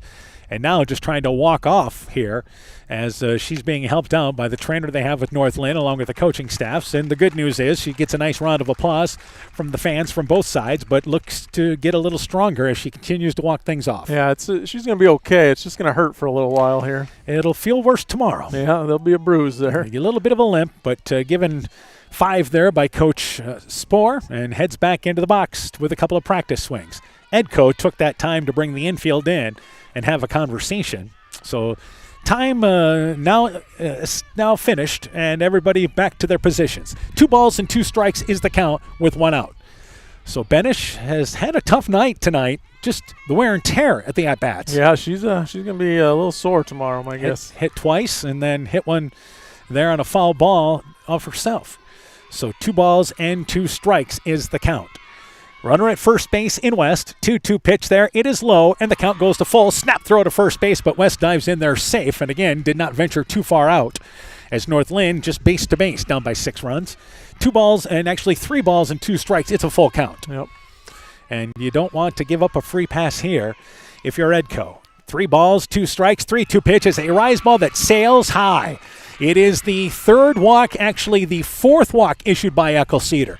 But there's runners on 2nd and 1st with 1 out here in the bottom of the 5th inning, and North Linn getting a rally going here in the 5th. Yeah, with the 6-run lead, you don't want to be putting free base runners on. I know Eckelceder doesn't want to give up any easy hits, but you can't let them get on for free. Jersey Payton is the catcher. She is 1 for 2, singled back in the 2nd inning. She has 1 of the 2 hits for North Linn and struck out back in the 3rd. 2 on and 1 out, pitch in the dirt, knocked down by Helmrichs, kept it in front. That'll keep the runners where they are, but the count goes to 1-0. So Edco's bottom of the lineup has been outstanding in this game. They've contributed 4 of their runs scored in the game out of the 7, and now you're approaching the bottom of the lineup for North Linn. This is the 6th spot in their lineup. And the count is 1-0, so they're asking their bottom of the lineup to come through. 1-0 pitch, taking a pitch all the way for a strike that was called at the upper part of the strike zone, a delayed call from our home plate umpire. It's a strike in the count 1-1. So we're just about 7 o'clock, a game that's an hour and a half old here in the bottom of the 5th inning. 1-1 pitch, it's upstairs, the count goes to 2-1. We've seen a lot of longer counts in this game. Yeah, both teams doing a nice job taking pitches and finding ones they like. Yeah, the pitchers really finding a tough time to kind of fool hitters in this game. 2-1 pitch, and taking the pitch there for a strike at the top part of the strike zone was Payton. Count goes to 2 balls and 2 strikes. This is the exact count she had Iris Benish in and lost her, so Eckelceder's got to bear down and get an out here. 2 balls, 2 strikes. Vikings here on a ground ball, just taking it out. Take the easy out any way you can here. with 1 out. 2-2 pitch, and that ball fouled up against the backstop. That was a healthy cut by Peyton. But up against the backstop, we'll do it all again at 2 balls and 2 strikes. Yeah, she's not going to get cheated up there. North Linn softball was hoping for a fast game tonight so they could get to the baseball game, which is at 7:30 at Independence against Wapsie Valley. They are not going to make it there by 7:30. 2 balls, 2 strikes. That ball's lined into right field, slicing down the line and just fouled down the right field line. So that ball slicing from the get-go. We'll do it again at 2 balls and 2 strikes. Yeah, of course, we're at a horrible angle to see if that's fair or foul, but it had to be pretty close, I think. Yeah, the field just it's tough for us to see the right field line by the way the drainage runs off the field, especially towards right field where things run low. And it's still 2 balls and 2 strikes here to Peyton, the number 6 hitter. And here is Eckelceder now with the 2-2 pitch, and that pitch misses high. Count goes to full now at 3 balls and 2 strikes. Yeah, it was close. Baseball, you'd be concerned about pitch counts in this game with our pitchers the way they've had to work, but that's not an issue here in softball. Both pitchers have thrown quite a few pitches, other than maybe getting a little tired would be the only thing. 3 balls, 2 strikes, and swinging through the inside pitch is Peyton. Strikeout number 4 by Eckelceder, and it's out number 2 here in the 5th. Got her on a 3-2 pitch. Yeah, huge strikeout there by Eckelceder. She needed that one. And that was on the inside. It was a strike and a nice cut by Peyton, who just missed it. Harley Henderson is up to bat. Henderson with a sacrifice in the 2nd inning and a fielder's choice in the 1st. North Linn left 6 runners on in the first 3 innings. Also left a runner on in the 4th. And 2 on the base paths here in the 5th. First pitch is a strike to Henderson, the 7th spot in the lineup. So they're asking their bottom of the lineup to come through here. Try to keep the inning going. 0-1 pitch, bouncing ball foul at the third base line, hit against the North Linn dugout, and the count very quickly 0-2. Eckelceder gets ahead. Yeah, she hasn't gotten ahead 0-2 a whole lot tonight, so she needs to take advantage here. 0-2 the count. Second base is the courtesy runner in West. Benish over there at first base.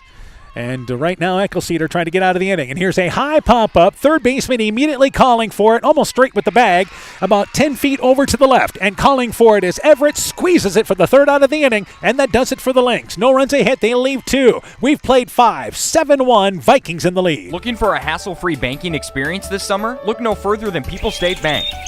With our mobile check deposit feature, you can bank on the go from anywhere under the sun. Deposit checks using the People's State Bank app and your smartphone's camera. Simply endorse the check with your signature, the words "for mobile deposit only," and your account number. Deposit done in seconds, leaving you with more time to enjoy the sunshine. Experience the freedom of banking at your fingertips with People's State Bank. Download our app today and make this summer one to remember. People's State Bank, member FDIC.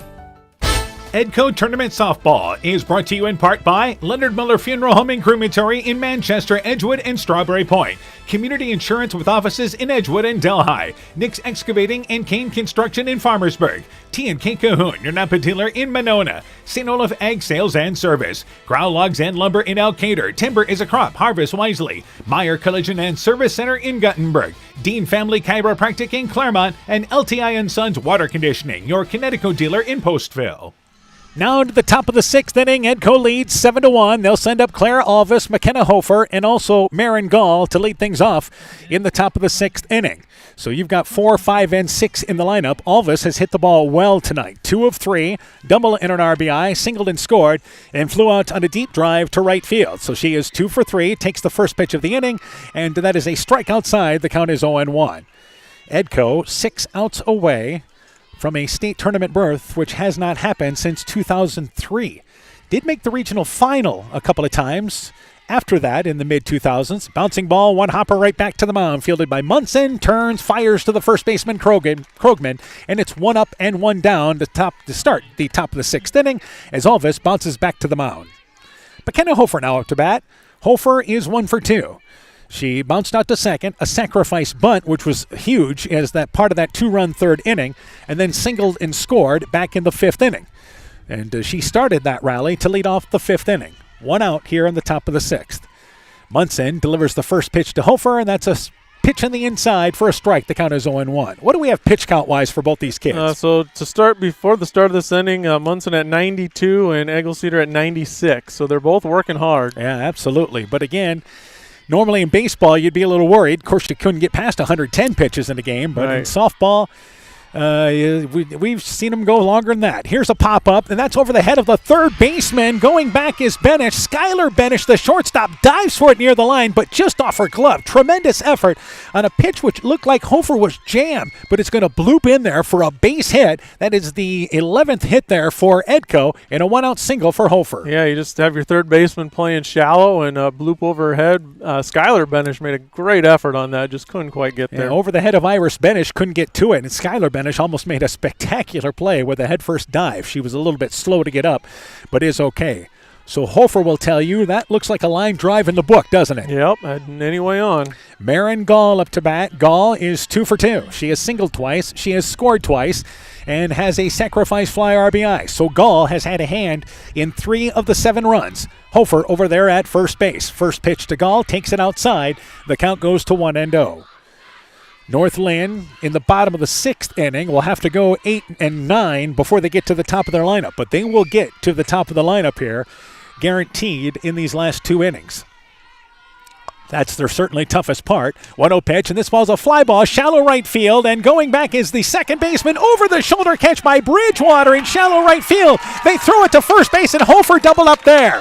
Hofer didn't think they had a chance to get it. What a play by Bridgewater over the shoulder, Willie Mays style. They throw it to first base to Krogman, and Hofer doubled up. That does it for Edco in the top of the 6th. No runs a hit, leaving nobody. We go to the bottom of the 6th. 7-1 Edco. Brought to you by locally owned and operated Neat, proudly providing high-quality internet, television, and telephone services at the speed of light to businesses and homes in Northeast Iowa. Neat also provides computer and network services as well as business phone system sales and service. For more information, visit NEITEL.com or call 877-638-2122. Neat, connecting you now. Northern Country Co-op and Viafield are now Nexus Cooperative, your full-service ag partner, supplying all your agronomy, energy, feed, grain, and lumber needs. Our highly knowledgeable and experienced team utilizes the latest technology in feed manufacturing, agronomy services, precision ag, plant and animal nutrition, energy products, and grain marketing to keep our customers ahead of the rest. Stop in today at any of our 26 locations across northern Iowa and southern Minnesota, or visit us online at nexus.coop. Bottom of the 6th inning, Edco leads 7-1. Lily Rayberg, Peyton McMahon, that's 8-9 in their lineup, followed by Skylar Benish. What a play by Kenzie Bridgewater to end things in the 6th. That was a tremendous play. Not only make the catch, but then fire to first as well. First pitch there to Rayberg. It is low, and the count is 1-0. So Rayberg, 0 for 1, a strikeout victim in the first, walked in the 4th inning. So the bottom of the lineup trying to give the top of the lineup a chance to try to work their way back into the ball game. Here is the 1-0 offering, and taking a pitch for a strike on the inside corner is Rayberg, and the count goes to 1-1. That is the first inning, by the way, that Edco has not scored in this game. Yeah, and I think this is actually number 15, I believe you're right. Yep, where Rayberg is supposed to be up, we have a pinch hitter, and that is, once again, Sydney Bunny. Good call there. Yeah. So Bunny up to bat and swings right through the second pitch, and the count goes to a ball and 2 strikes. So these first 2 hitters this inning are going to be huge for both teams. Remember, Hoover entered for the designated player for Rayberg as the pinch runner last time, which eliminated the designated player. Here's a bouncing ball to the left of the mound. Slow roller, fielded by Eckelceder. Turns, fires to the first baseman, Kirby, and it's 1 up and 1 down here in the bottom of the 6th. Yeah, if they can get the 9-hitter out, 2 outs, no one on with Benish coming up, that's what they want here. Peyton McMahon is up to bat. McMahon is 0 for 2. Bounce back to the mound and a strikeout victim. Neither team has been retired in order in this game, so we're hoping that eventually that kind of takes place. And the offering there is outside to the slap hitter in Peyton McMahon, the left-handed hitter. And the count very quickly, 1-0. So Edco counting outs at this point with a 6-run lead. North Linn, a team that can certainly rack up the runs, but it's been a tough night for them tonight with opportunities. Pitch that is high there, the count is 2-1. Yeah, when your lead is bigger than the amount of outs you need to get, that's a good thing. Well, the big thing is for North Linn, what makes them so good is the ability to put pressure on teams on the base paths and bunting and running. As that pitch is high, the count goes to 3-1.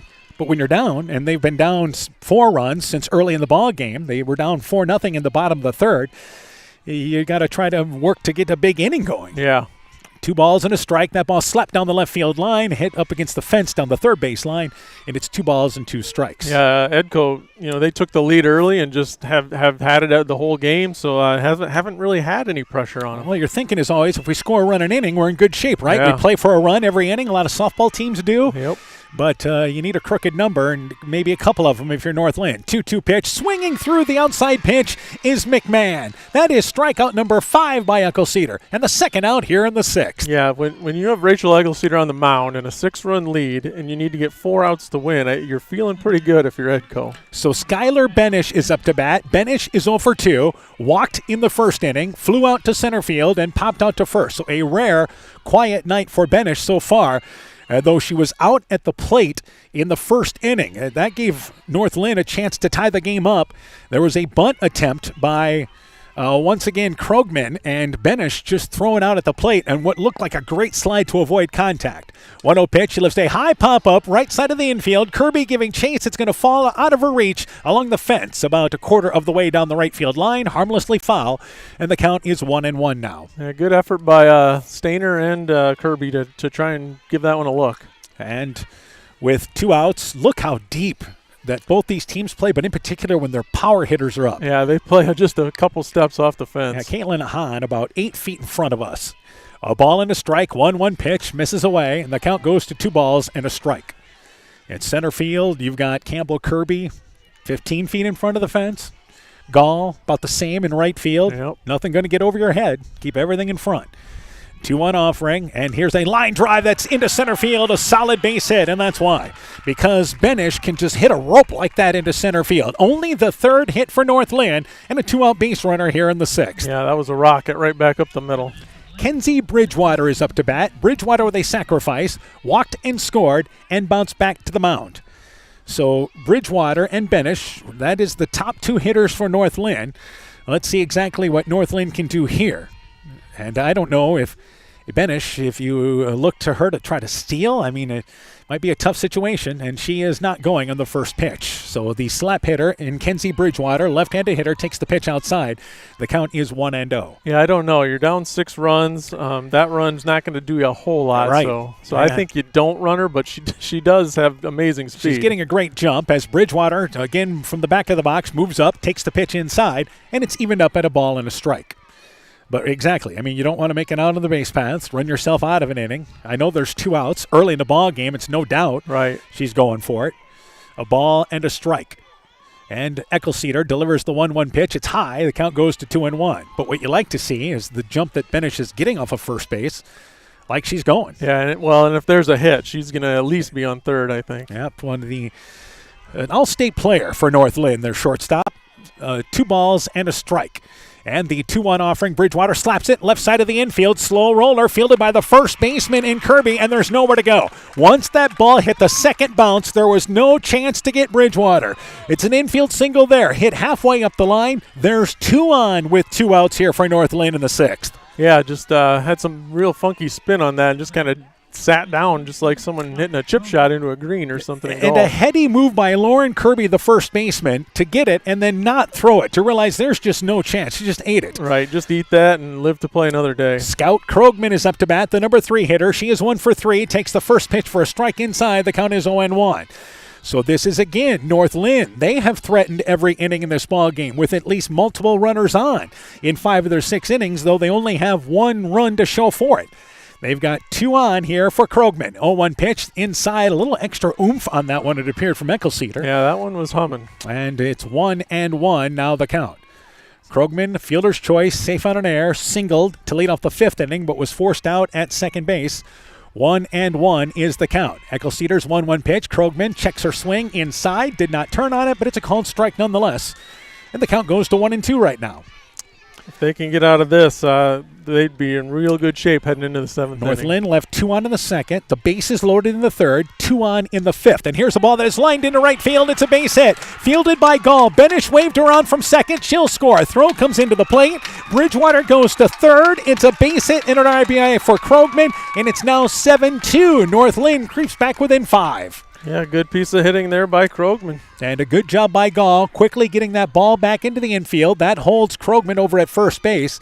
So Krogman with a base hit and an RBI, and that brings up here now in Kylie Munson. By the way, Krogman did get to second base after the throw came in and missed the cutoff and went to the plate. Yeah, they let the ball go to home plate. I don't think they were going to get Skylar Benish. I think they should have probably cut that one off. So that brings up Kylie Munson. Munson is the cleanup hitter. First pitch to Munson, checks her swing. It's a strike, and the count is 0-1. She hesitated on the swing. Munson has put the ball into play 3 times, but she's hit in 2 fielders' choices and was safe on an error. Still 2 outs in the bottom of the 6th inning, but 2 in scoring position for North Linn.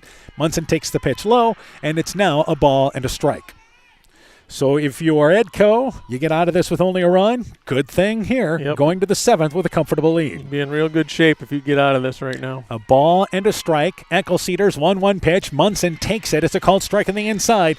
The count goes to 1-2. Eccleseder's been so good on those inside pitches tonight. Yeah, and then she'll throw that changeup in there once in a while. It really keeps them off balance. So it's a ball and 2 strikes here in the bottom of the 6th inning. Eccleseder, a longer look at the sign on her wrist, delivers the 1-2 pitch. Munson swings right through it. 6th strikeout for Eccleseder. And North Linn leaves 2 in scoring position in the 6th. But they pick up a run on 3 hits, stranding 2. We go to the top of the 7th. Vikings lead 7-2.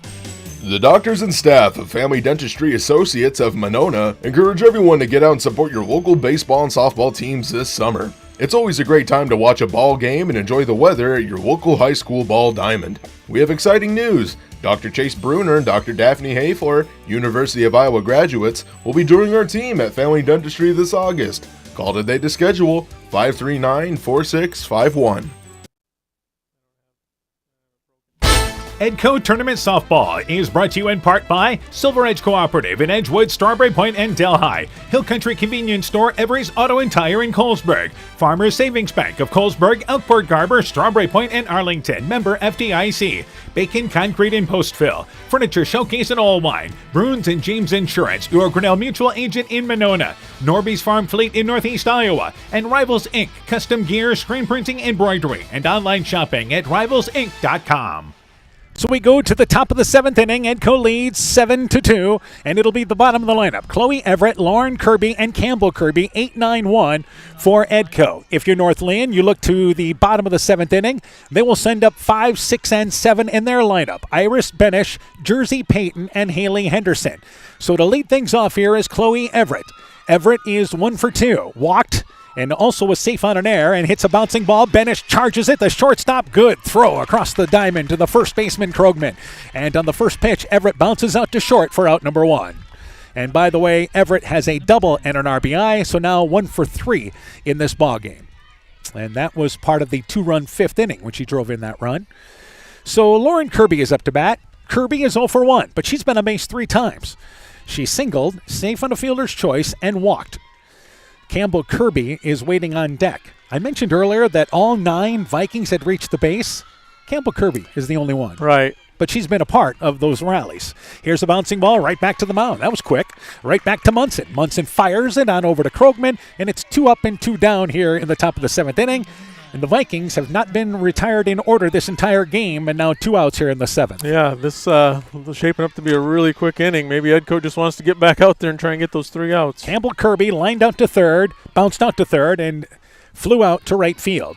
So the number 9 hitter, who's been outstanding from that spot, especially in the 2 tournament games, takes the first pitch. That's a pitch at the knees for a strike. The count is 0-1. So Edco had a run in the early 2000s of 3 straight state tournaments. And this team trying to get back there. You can see the banners up there at the Colesburg field offering there, and this is popped up out of play over the backstop, and the count is 0-2. So had some lean years a couple of years ago, but this is a group that has really brought them back. Yeah, this is the kind of the year they've been looking for. We get a good mix of players and having a great season. Hopefully they can continue. 0-2 is now the count. 3 outs away from Fort Dodge. Munson delivers now the 0-2 pitch, and it's a high fly ball. Shortstop going over for it. In the edge of the infield is once again Benish, who calls for it, makes the play easily at the edge of the infield for the 3rd out of the inning. The high pop-up caught there, and that does it for the Vikings. No runs, no hits. They go down in order for the first time. Bottom of the 7th. Vikings trying to get 3 outs, leading 7-2. Stronger, farther, faster. It all starts with good nutrition. Clayton County Farm Bureau is proud of our livestock farmers who provide high-quality protein needed to fuel our young athletes. The ultimate pre- and post-game fuel-up can be found in meat and dairy foods grown right here. Meat and dairy are natural sources of essential vitamins that support health, energy, and performance. We know our student athletes are the real deal, and Iowa's livestock farmers are committed to helping them reach their goals. To learn more, visit realfarmersrealfoodrealmeat.com. Edco Tournament Softball is brought to you in part by Lloyd Kelchin Grain in Edgewood, Citizen State Bank of Monticello, Hopkinton, Ryan, Manchester, Winthrop, Strawberry Point, Springville, and New Vienna, member FDIC and Equal Housing Lender, Thompson Construction and Monona Overhead Door, TJ's Pizza in Monona and Claremont, Myers Auto Service in Monona, Clayton County Recycling of Monona, Culligan Water Conditioning in Elkader, Fisk Farm and Home in Monona, Cresco, and Decorah, and by KAR Auto Group. North Linn down to their final 3 outs. The defending state champ will send up Iris Benish, Jersey Payton, and Harley Henderson. In this ball game, Benish is yet to have an official at-bat. She's been hit by the pitch twice and walked. Takes the first pitch for a strike. The count is 0-1. And you can hear the Edco crowd across from us down the right field line, many of them standing 3 outs away from getting to state. And try to get a quiet inning if they can here. And this ball line down the left field line. It is hooking. It'll make it up against the batting cage area past the press box down the third base line. And the count goes to 0-2. So this is the team in basketball season lost in the regional final to Edco. Playing them in a regional final here in the softball tournament. Lost in the regional semifinal to North Linn a season ago. Offering there is away, and the count goes to 1-2. But this has been the blocking stage for Edco the last couple of sporting seasons. Yeah, Edco girls, North Lynn's kind of been a thorn in their side, and they're trying to overcome that tonight. A ball and 2 strikes, and here is Eccles Cedars' 1-2 pitch. It's a high fly ball. Left fielder coming in, and Hahn, and now calls off the shortstop. Alvis late makes the play in shallow left field. Benish pops out to left field. Great communication as Alvis stopped late. That was looking like trouble. Yeah, I thought too. They better get some talk out there. There's going to be trouble, but late communication. And good job by Hahn calling her off. That brings up Jersey Payton, who is 1 for 3. This is a North Linn team, not the same team as a season ago. Again, there was a Flanagan as part of that team. But they've had some young kids step into a role, just like North Linn is, competitive every year. Jersey Payton is up to bat, 1 for 3, singled in the second, and struck out twice in this ballgame. First pitch is a ball. The count is 1-0. Yeah, it's a little bit different team for North Linn, but they've just got a really good program going here. Yeah, and you can see that it's never drops just too far, does it? Nope. 0-1 pitch, that's a ball, and the count goes to 2-0. The fact that they have won 29 games and, again, been ranked all year long. Got a couple of young pitchers that are coming up here. They always seem to have pitching. 2-0 pitch, taking all the way is Payton. It's a strike, and the count is 2-1. But a program that figures to just continue to be one of the stronger ones, especially in the Tri-Rivers Conference. Yeah, a couple of 8th graders that look like they're going to be stars throughout the years, and they've got a good thing going. And 2-1 pitch, taking all the way there. High is Payton. The count is 3-1. We've got our first 1-2-3 inning in the top of the 7th. North Linn has not been retired in order in this game. And the count is 2 balls and 2 strikes, by the way. So we missed a pitch that was called a strike. Here's now the 2-2 offering, and it's a ball that is roped down the left field line, but hooking foul, missed by about 3 feet to the left. Our base umpire right on top of that one, hooked foul. 3 balls and 2 strikes. Yep, full count now. So full count, 1 out, and Payton, the number 6 spot in the lineup. Harley Henderson waiting on deck. Edco just trying to get the last 2 outs of this ball game. Our lights are on when we started the 7th inning, so we will finish this one under the lights. 3-2 pitch. It is high. It is ball number 4. So Eccles Cedar now with their 5th walk of the ball game. So again, that doesn't happen very often, but you've been so selective. These teams knowing each other so well. And they have been, again, just trying to get to nibble and trying to get them to chase some strikes, but not the case. Yeah, she disappointed in herself there. I think she just missed her release point. Payton being replaced by a courtesy runner once again. So we'll let you know who that is. And Harley Henderson is up to bat with 1 out. Henderson with a sacrifice, safe on a fielder's choice, and popped out to third. Takes the pitch inside for a strike. The count is 0-1. I believe we have number 15 there, and that is Sydney Bunny once again. I believe 15 is the runner there for North Linn. 0-1 is the count. 0-1 pitch, and that's a high pop up down the third base line. That should make it easily out of play, and it will past the batting cage area. And the count is 0-2. North Linn has 5 hits in this ball game, but 3 of them coming in the 6th inning. So it took them a while to get some timely hitting, and they were able to score a lone run in that inning. They scored a run in the 3rd inning, but did it without a hit. Here's another high pitch, and it's fouled over the backstop by Henderson. The count is 0-2. So this is a team that had some early opportunities. They left the bases loaded in the 3rd.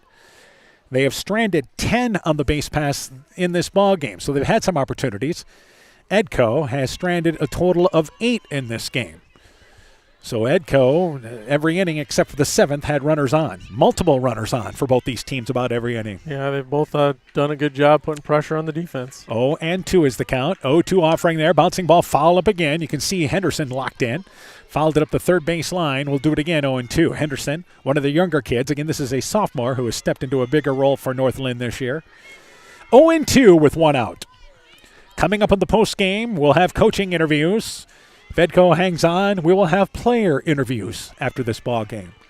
0-2 is now the count. Be interested to get their reaction. 0-2 pitch, bouncing ball, third baseman hits the bag past Everett. It'll be a base hit. Stopping at second base is the runner in Bunny. There's 2 on now for North Linn with 1 out as the Lynx try to rally with the bottom of the lineup. Yeah, getting a little dangerous here for Edco, because if North Linn can turn this over, you do not want to get to Benish and Bridgewater at the top. That's the bottom of the lineup's job right now, and Coach Huber taking time for Edco to bring in the entire infield. And I think this is what this conversation's about. Let's go after 8-9. Let's make it happen right here. Right. Let's get these 2 outs. We don't want to get to the top again. And North Linn, Ray Berg, the number 8 hitter, is 0 for 2, though she walked in this game.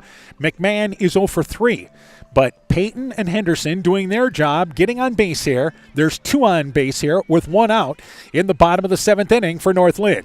We mentioned this is a Lynx team that you knew would keep fighting. Yeah, they're not going to give up. They've got too much pride. They've got a really good program here. You're going to have to beat them. And with timeout broken at the mound there by Coach Huber, they're able to go back to their position. So this is Rayberg due up in the lineup, but I believe we're going to have here Bunny again. Yeah, it is Bunny up to bat. Hoggenberry's running on second. So Hoggenberry is the runner at second base. 15 and 16 are all right, 16 similar. The base runner, not 15, and 15 up to bat in Bunny. So the first pitch there is high. The count is 1-0. So Bunny is up to bat. She batted in the 4th inning as well as she came into the ball game. So she is 0 for 1 in the ballgame. Hoover came in to run for her. Pitch, and she's hit by the pitch. So wears it off the elbow. And the bases are loaded with 1 out here with North Linn. With 1 out, and you're getting yourself here to give the top of the lineup an opportunity. And Peyton McMahon, the number 9 hitter, is up to bat. So they will replace Bunny, I believe, at first base here as a runner. So Hoggenberry, you mentioned this, is at third base. So the bottom of the 7th becoming interesting here for Edco. Yeah, they got that leadoff out, but really getting interesting now with Skylar Benish on deck. The other thing is North Linn, they've got subs. Number 20 coming in to run there, and that is Ava Hoover once again. So Hoover had entered the ball game earlier in this position, so Hoover is a pinch runner in this game. So that should eliminate the position there as she replaces, once again, Rayberg. So Hoover is in. Give them a little extra speed on the base paths. McMahon, 0 for 3. Bounce back to the mound, a strikeout victim twice. The slap hitter from the left-handed side. Edco again brings the second baseman even with the pitcher to first base. First pitch there, she looks at it outside, and it's a called strike. The count is 0-1. I believe Coach Huber's conversation, though, has to be about that it was moments ago. Again, we're just concerned about outs. Right. Don't worry about these base runners. Get an out somewhere. And quickly getting ahead is Eckelceder. That may have been part of the conversation as well. 0-1 pitch, and this ball, fly ball to left field. Hahn playing in, able to camp underneath it, catches it for out number 2. So Eckelceder wins that battle as McMahon took the outside pitch, but flies out to left field. And for North Linn, their top hitter coming up to bat, Skylar Benish, who was 1 for 3, walked, flew out to center field, and popped out to first base. She is the do-everything senior for North Linn. It's only fitting she gets another at-bat. Yeah, this could be a one-run game if you're not careful here. She has 9 home runs on the season, but again, as been kind of held in check tonight, though she scored a run. Bouncing ball, that's to the shortstop, Alvis. Alvis races over, touches the bag at second base, and Edco has done it. Coming to North Linn, the Vikings returning to the state softball championship in Class 1A for the first time in 21 years. They scored early to build a 4-1 lead. They kept North Linn at the distance, and it is Edco improving to 29-10, winning this at North Linn by a final score of 7-2.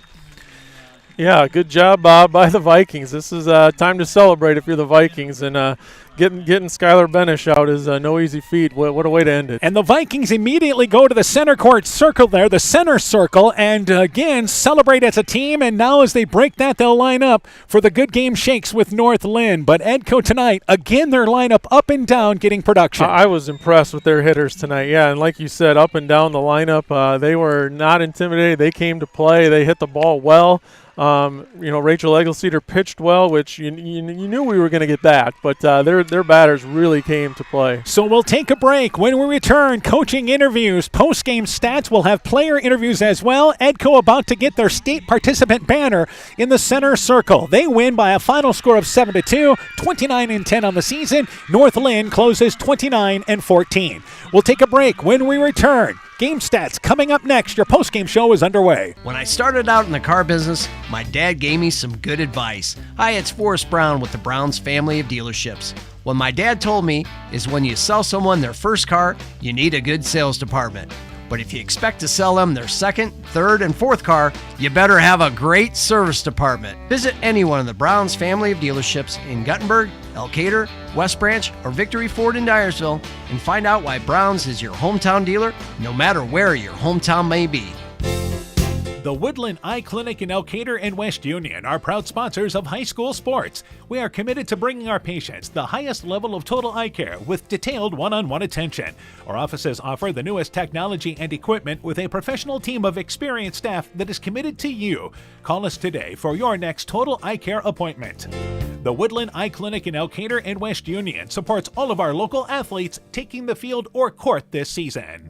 It's pretty unusual for a bank to be 100% employee-owned, and Freedom Bank wouldn't have it any other way. Employee-owned means we're not just your bank, we're your friends and neighbors. We value being active community partners, and we believe in donating generously to local causes. We empower success, not just for our customers, but for our communities as well. Visit Freedom Bank in Elkader, Monona, Postville, Waukon, or online at freedombnk.com. Member FDIC.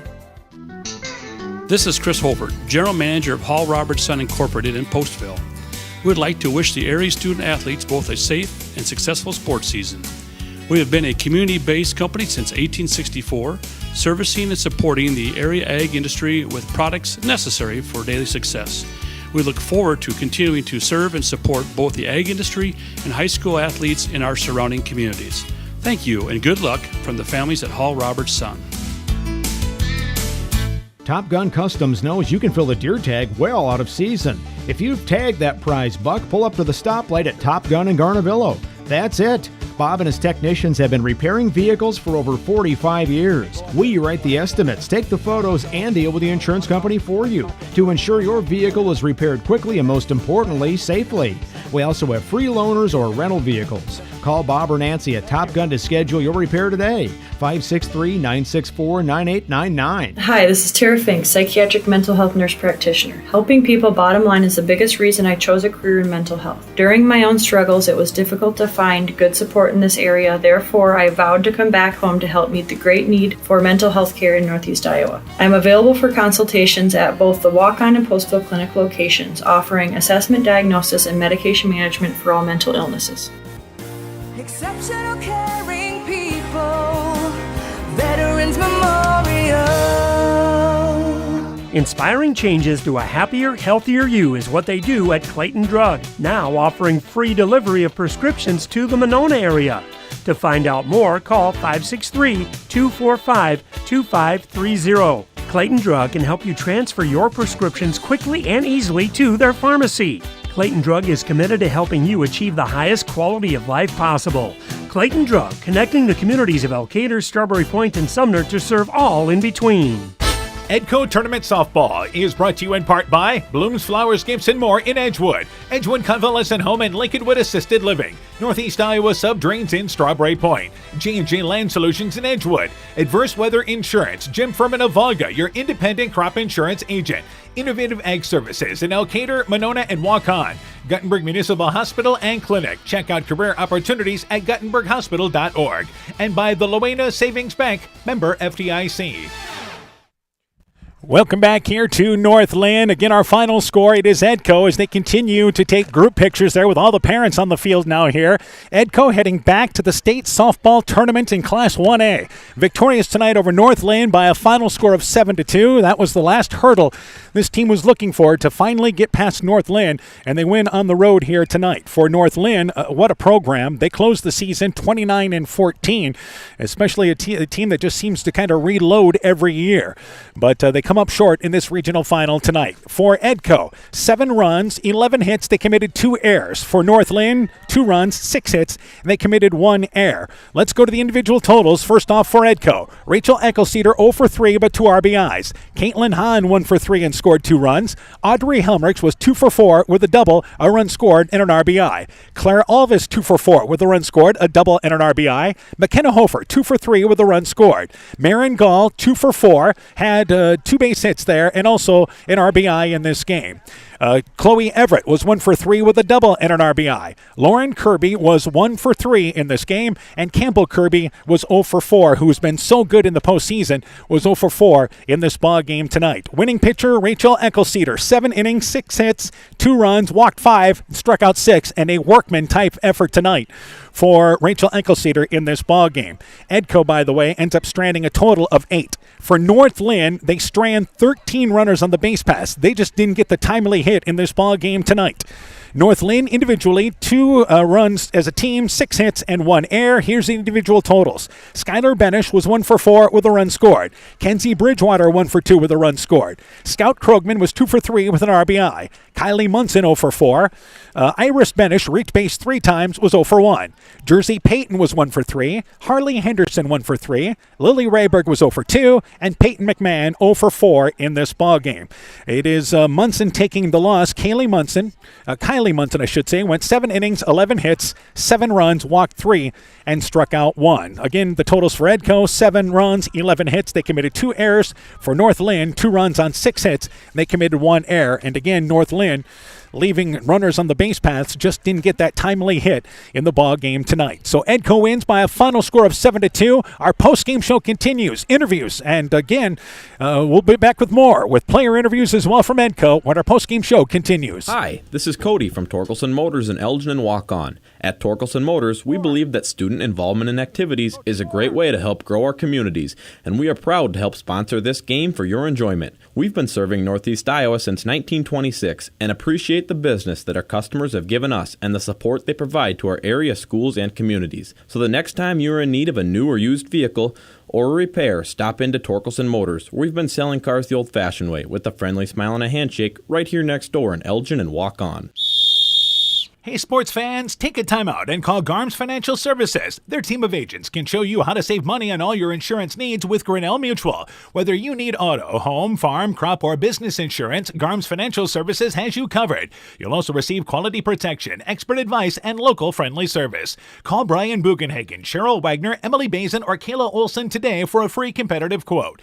Garms Financial Services in Elkader, your trusted choice agency.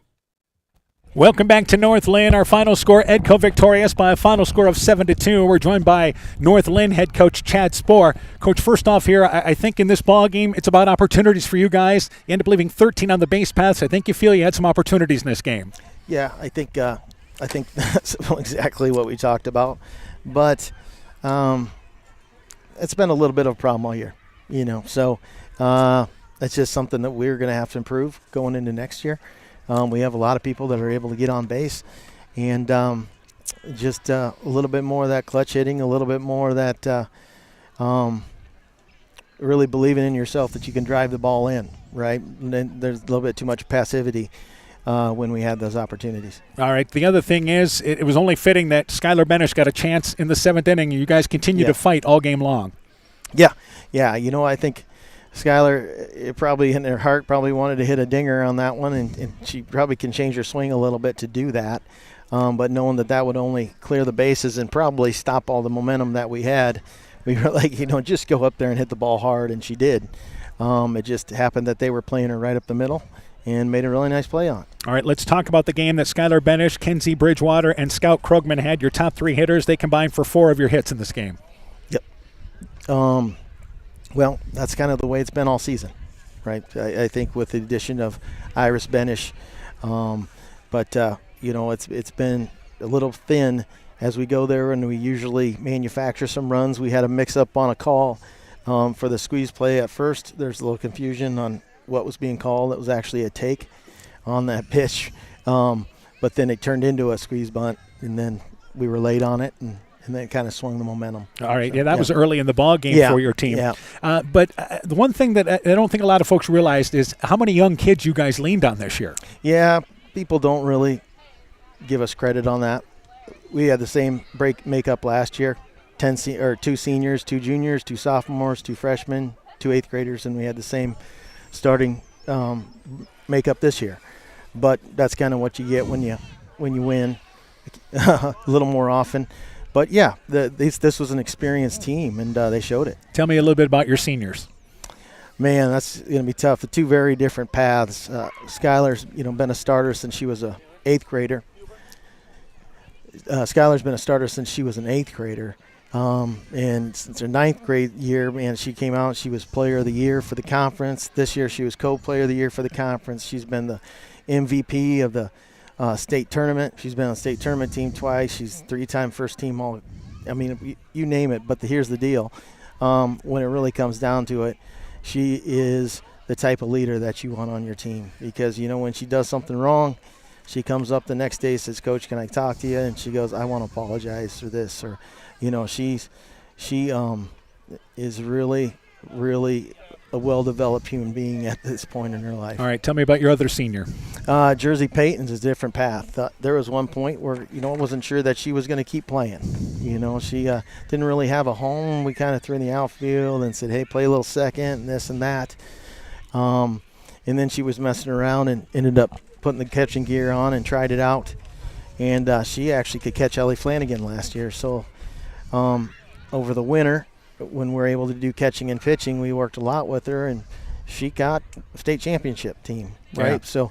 So that development was through the roof, right? And so, I think she wanted to keep developing at that pace, but she probably plateaued out a little bit there. And, if she had another year, she'd probably have another big jump. Yeah. She doesn't have another year. Yeah. Well, Coach, again, a great season. I know it's a tough loss in the regional final, but I know what this program is. Every year there's a standard, isn't there? Yeah, we'll be back, man. Absolutely. We'll be back. No worries. All right, thanks again. Once again, North Linn coach Chad Spohr talking things over about his team. A quick break. We'll be joined by the Edco softball team, the players, right after this.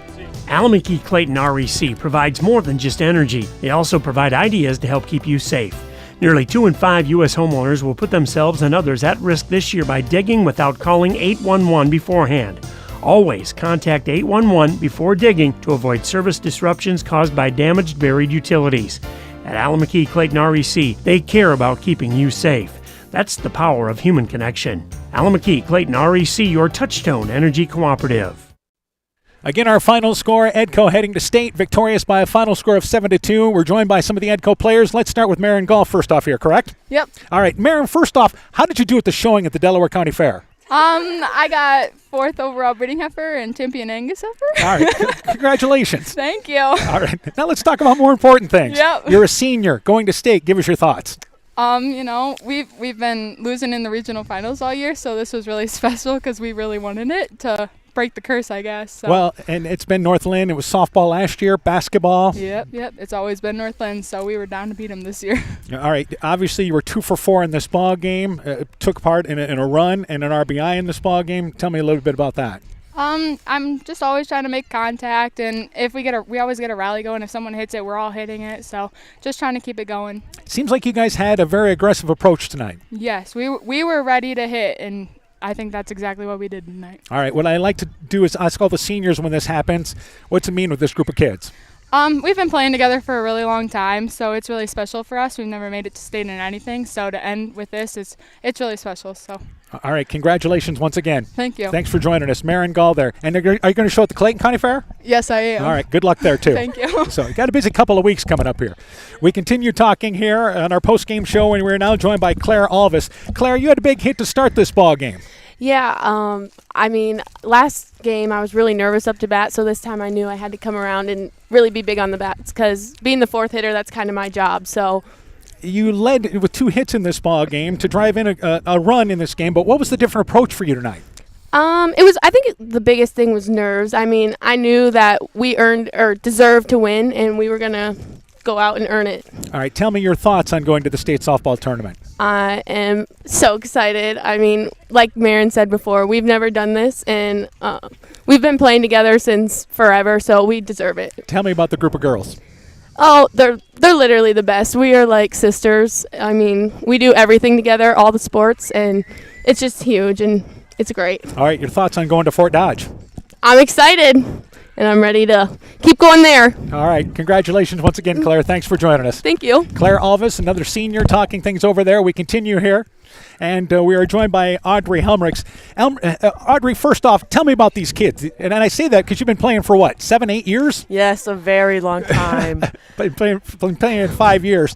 Tell me about this group of girls you play with. I love every single one of these girls.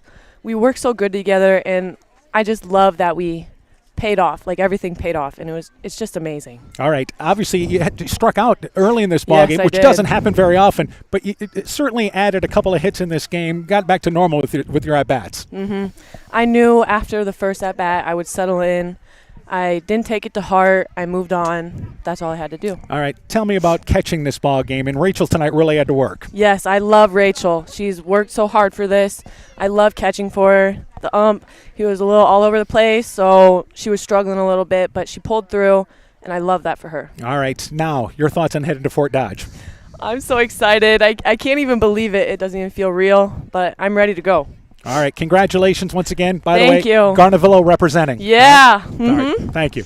We continue our post game here, as we're joined now by number 9 in Campbell Kirby. And first off here, Campbell, you've been so good in the postseason. Batting number 9, it's almost like a second leadoff hitter, isn't it? Yeah, I mean, tonight I didn't hit as well as I have the last couple games, but Rachel coming up behind me really picks me up. Obviously, she's our leadoff, and she's there for a reason. Did a good job of that tonight, even though I went 0 for 4. I mean, everybody else stepped up, and that was huge. So. Well, and that's been how this has all went for you guys throughout the later part of the season and in the postseason. Right, yeah. And, I mean, it was just the energy was amazing tonight, and it was us all the way. And it seems like you guys were aggressive at the plate tonight. Would you agree? Yes, I would agree, definitely. That was definitely the most aggressive we've been so far, even though we've had these high-scoring games. We were just right away on it. All right. The big thing is you hit the ball hard. Tell me a little bit about this group of girls you play with. I love them so much. I mean, some of them even are my family. Claire's my cousin, Lauren's my sister. I couldn't be any more blessed with the people on my team. All right. Your thoughts on going to Fort Dodge? I'm so excited. I mean, like they've probably already said, we were in the regional final basketball, volleyball.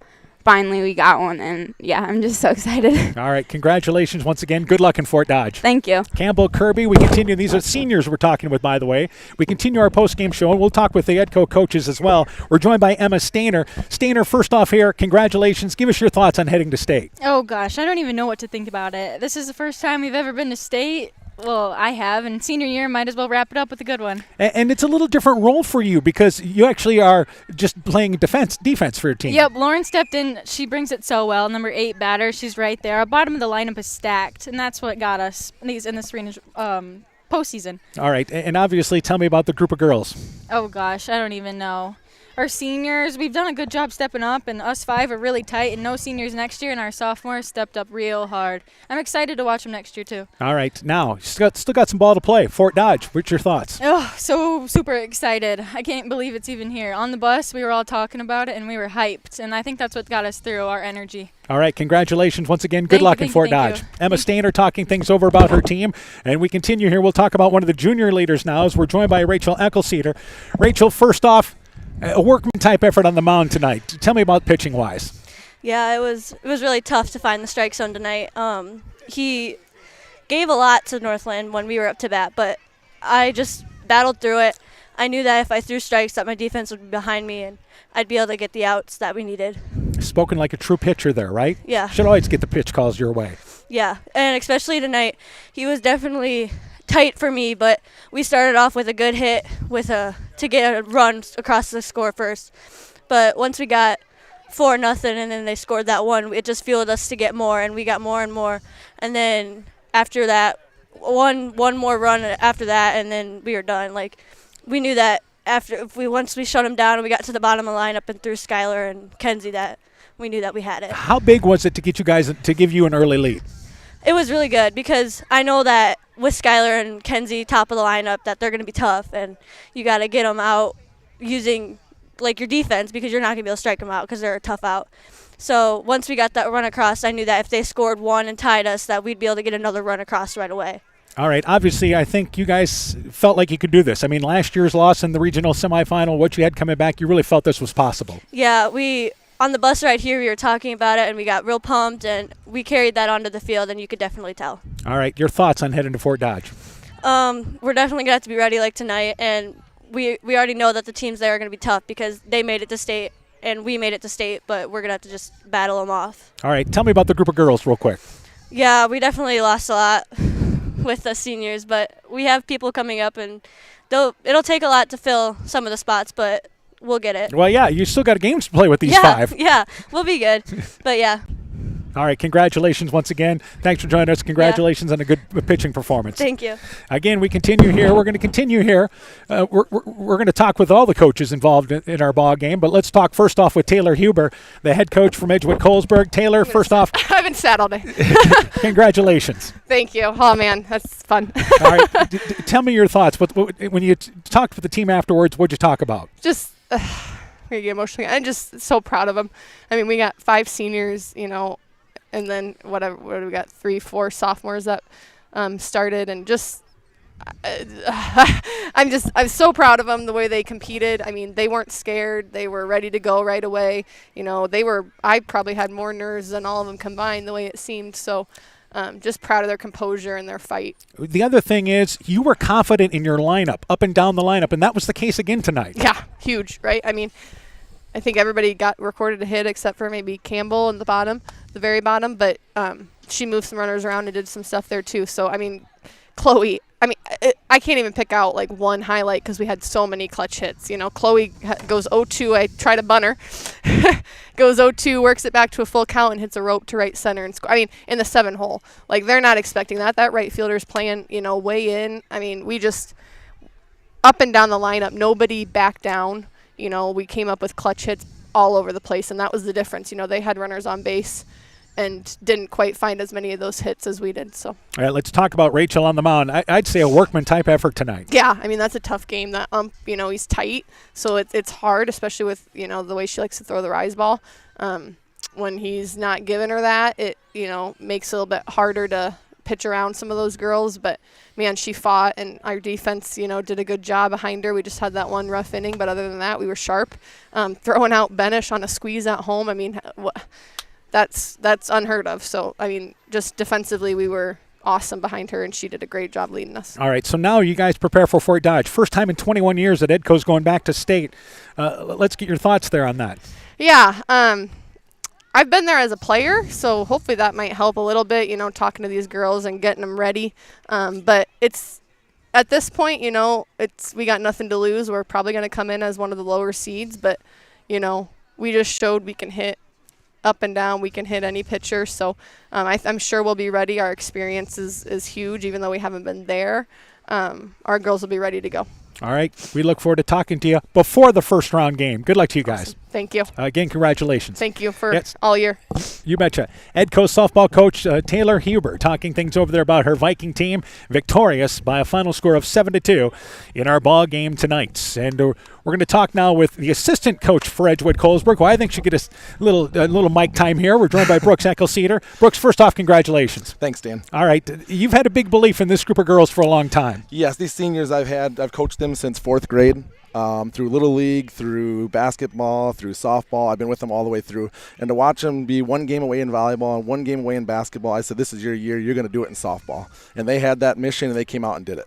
I think you love the confidence they played with tonight. Yes. Yep. Confidence from top to bottom. Every girl was out there. If something didn't work out, everybody had their back. And, I mean, it's just a good team effort, and I can't be more proud of these girls tonight. Obviously, things change now because now you look at Fort Dodge, and it's a whole new ball of wax. Yes, absolutely. It's going to be teams that we don't even never seen before, haven't watched in tournaments on the weekends, so it's going to be all new. But I guess I couldn't have a better crowd or a better group to do it with. I'm just excited. And you've coached these girls not only in softball but obviously basketball too. Yep. So it's real surreal to be with them when they win this game tonight and to watch the emotion as soon as the last out was made and these girls, it all soaked in and they knew exactly what was before them. Now they're headed to state. They're finally getting there. 2 games, like I said, a game away in basketball, a game away in volleyball, and tonight they did it. And I couldn't be more proud of this group of girls. Tell me about that group of seniors. The group of seniors is they've like I said, I've had them since 4th grade, and they're just a great group of kids to be around. They always make it a fun time for all the the underclassmen.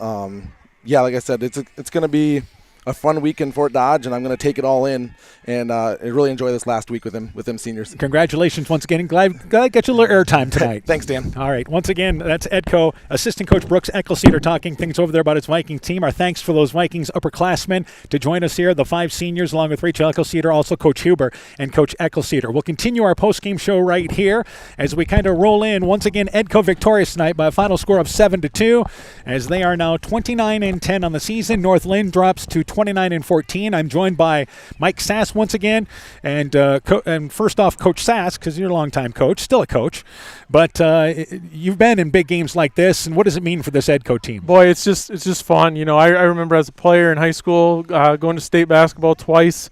The thing that I remember after the game is just smiling that so much that my face hurt the next day. So I think that's what's going to happen with these girls, and they deserve it. They've had a heck of a year, a heck of a career for some of them. It's not done yet, but they really deserve this. And to beat North Linn is kind of fitting to send them there as well, since that's kind of the hurdle they haven't been able to get over until now. Yeah, that was the last mountain you had to climb right there. And for North Linn, again, this is a program. This is the standard. This is what you've been trying to get to if you're a program. And that just says how you're in awe of that program. Yeah, absolutely. You know, they say if you want to be the best, you got to beat the best. And that's what Edco did tonight because, North Linn is the standard, you know.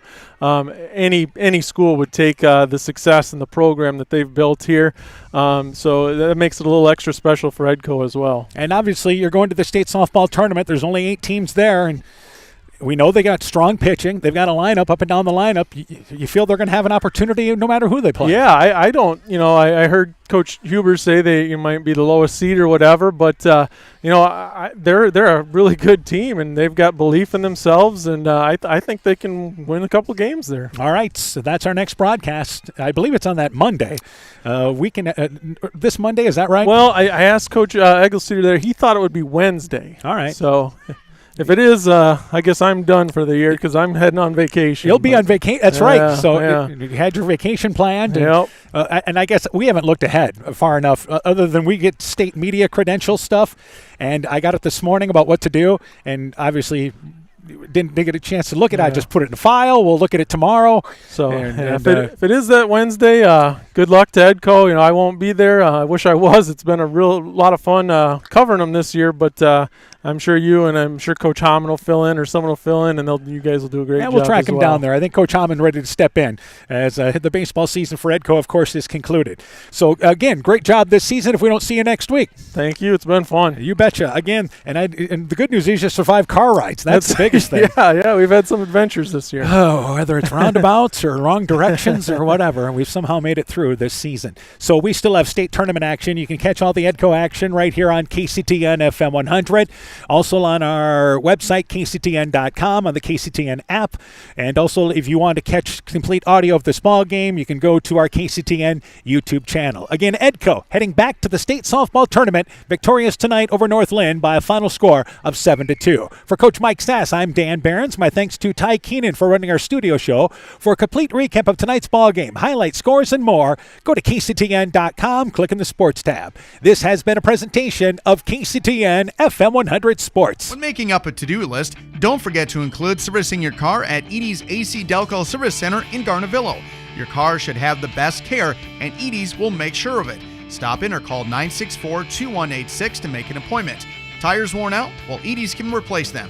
Need a tow? Call Edie's at 964-2186. Kay, Linn, and Todd invite you to stop by and fill your car's tank with fuel at Edie's AC Delco Service Center in Garnavillo. Edie's open 7 a.m. Mondays through Saturdays.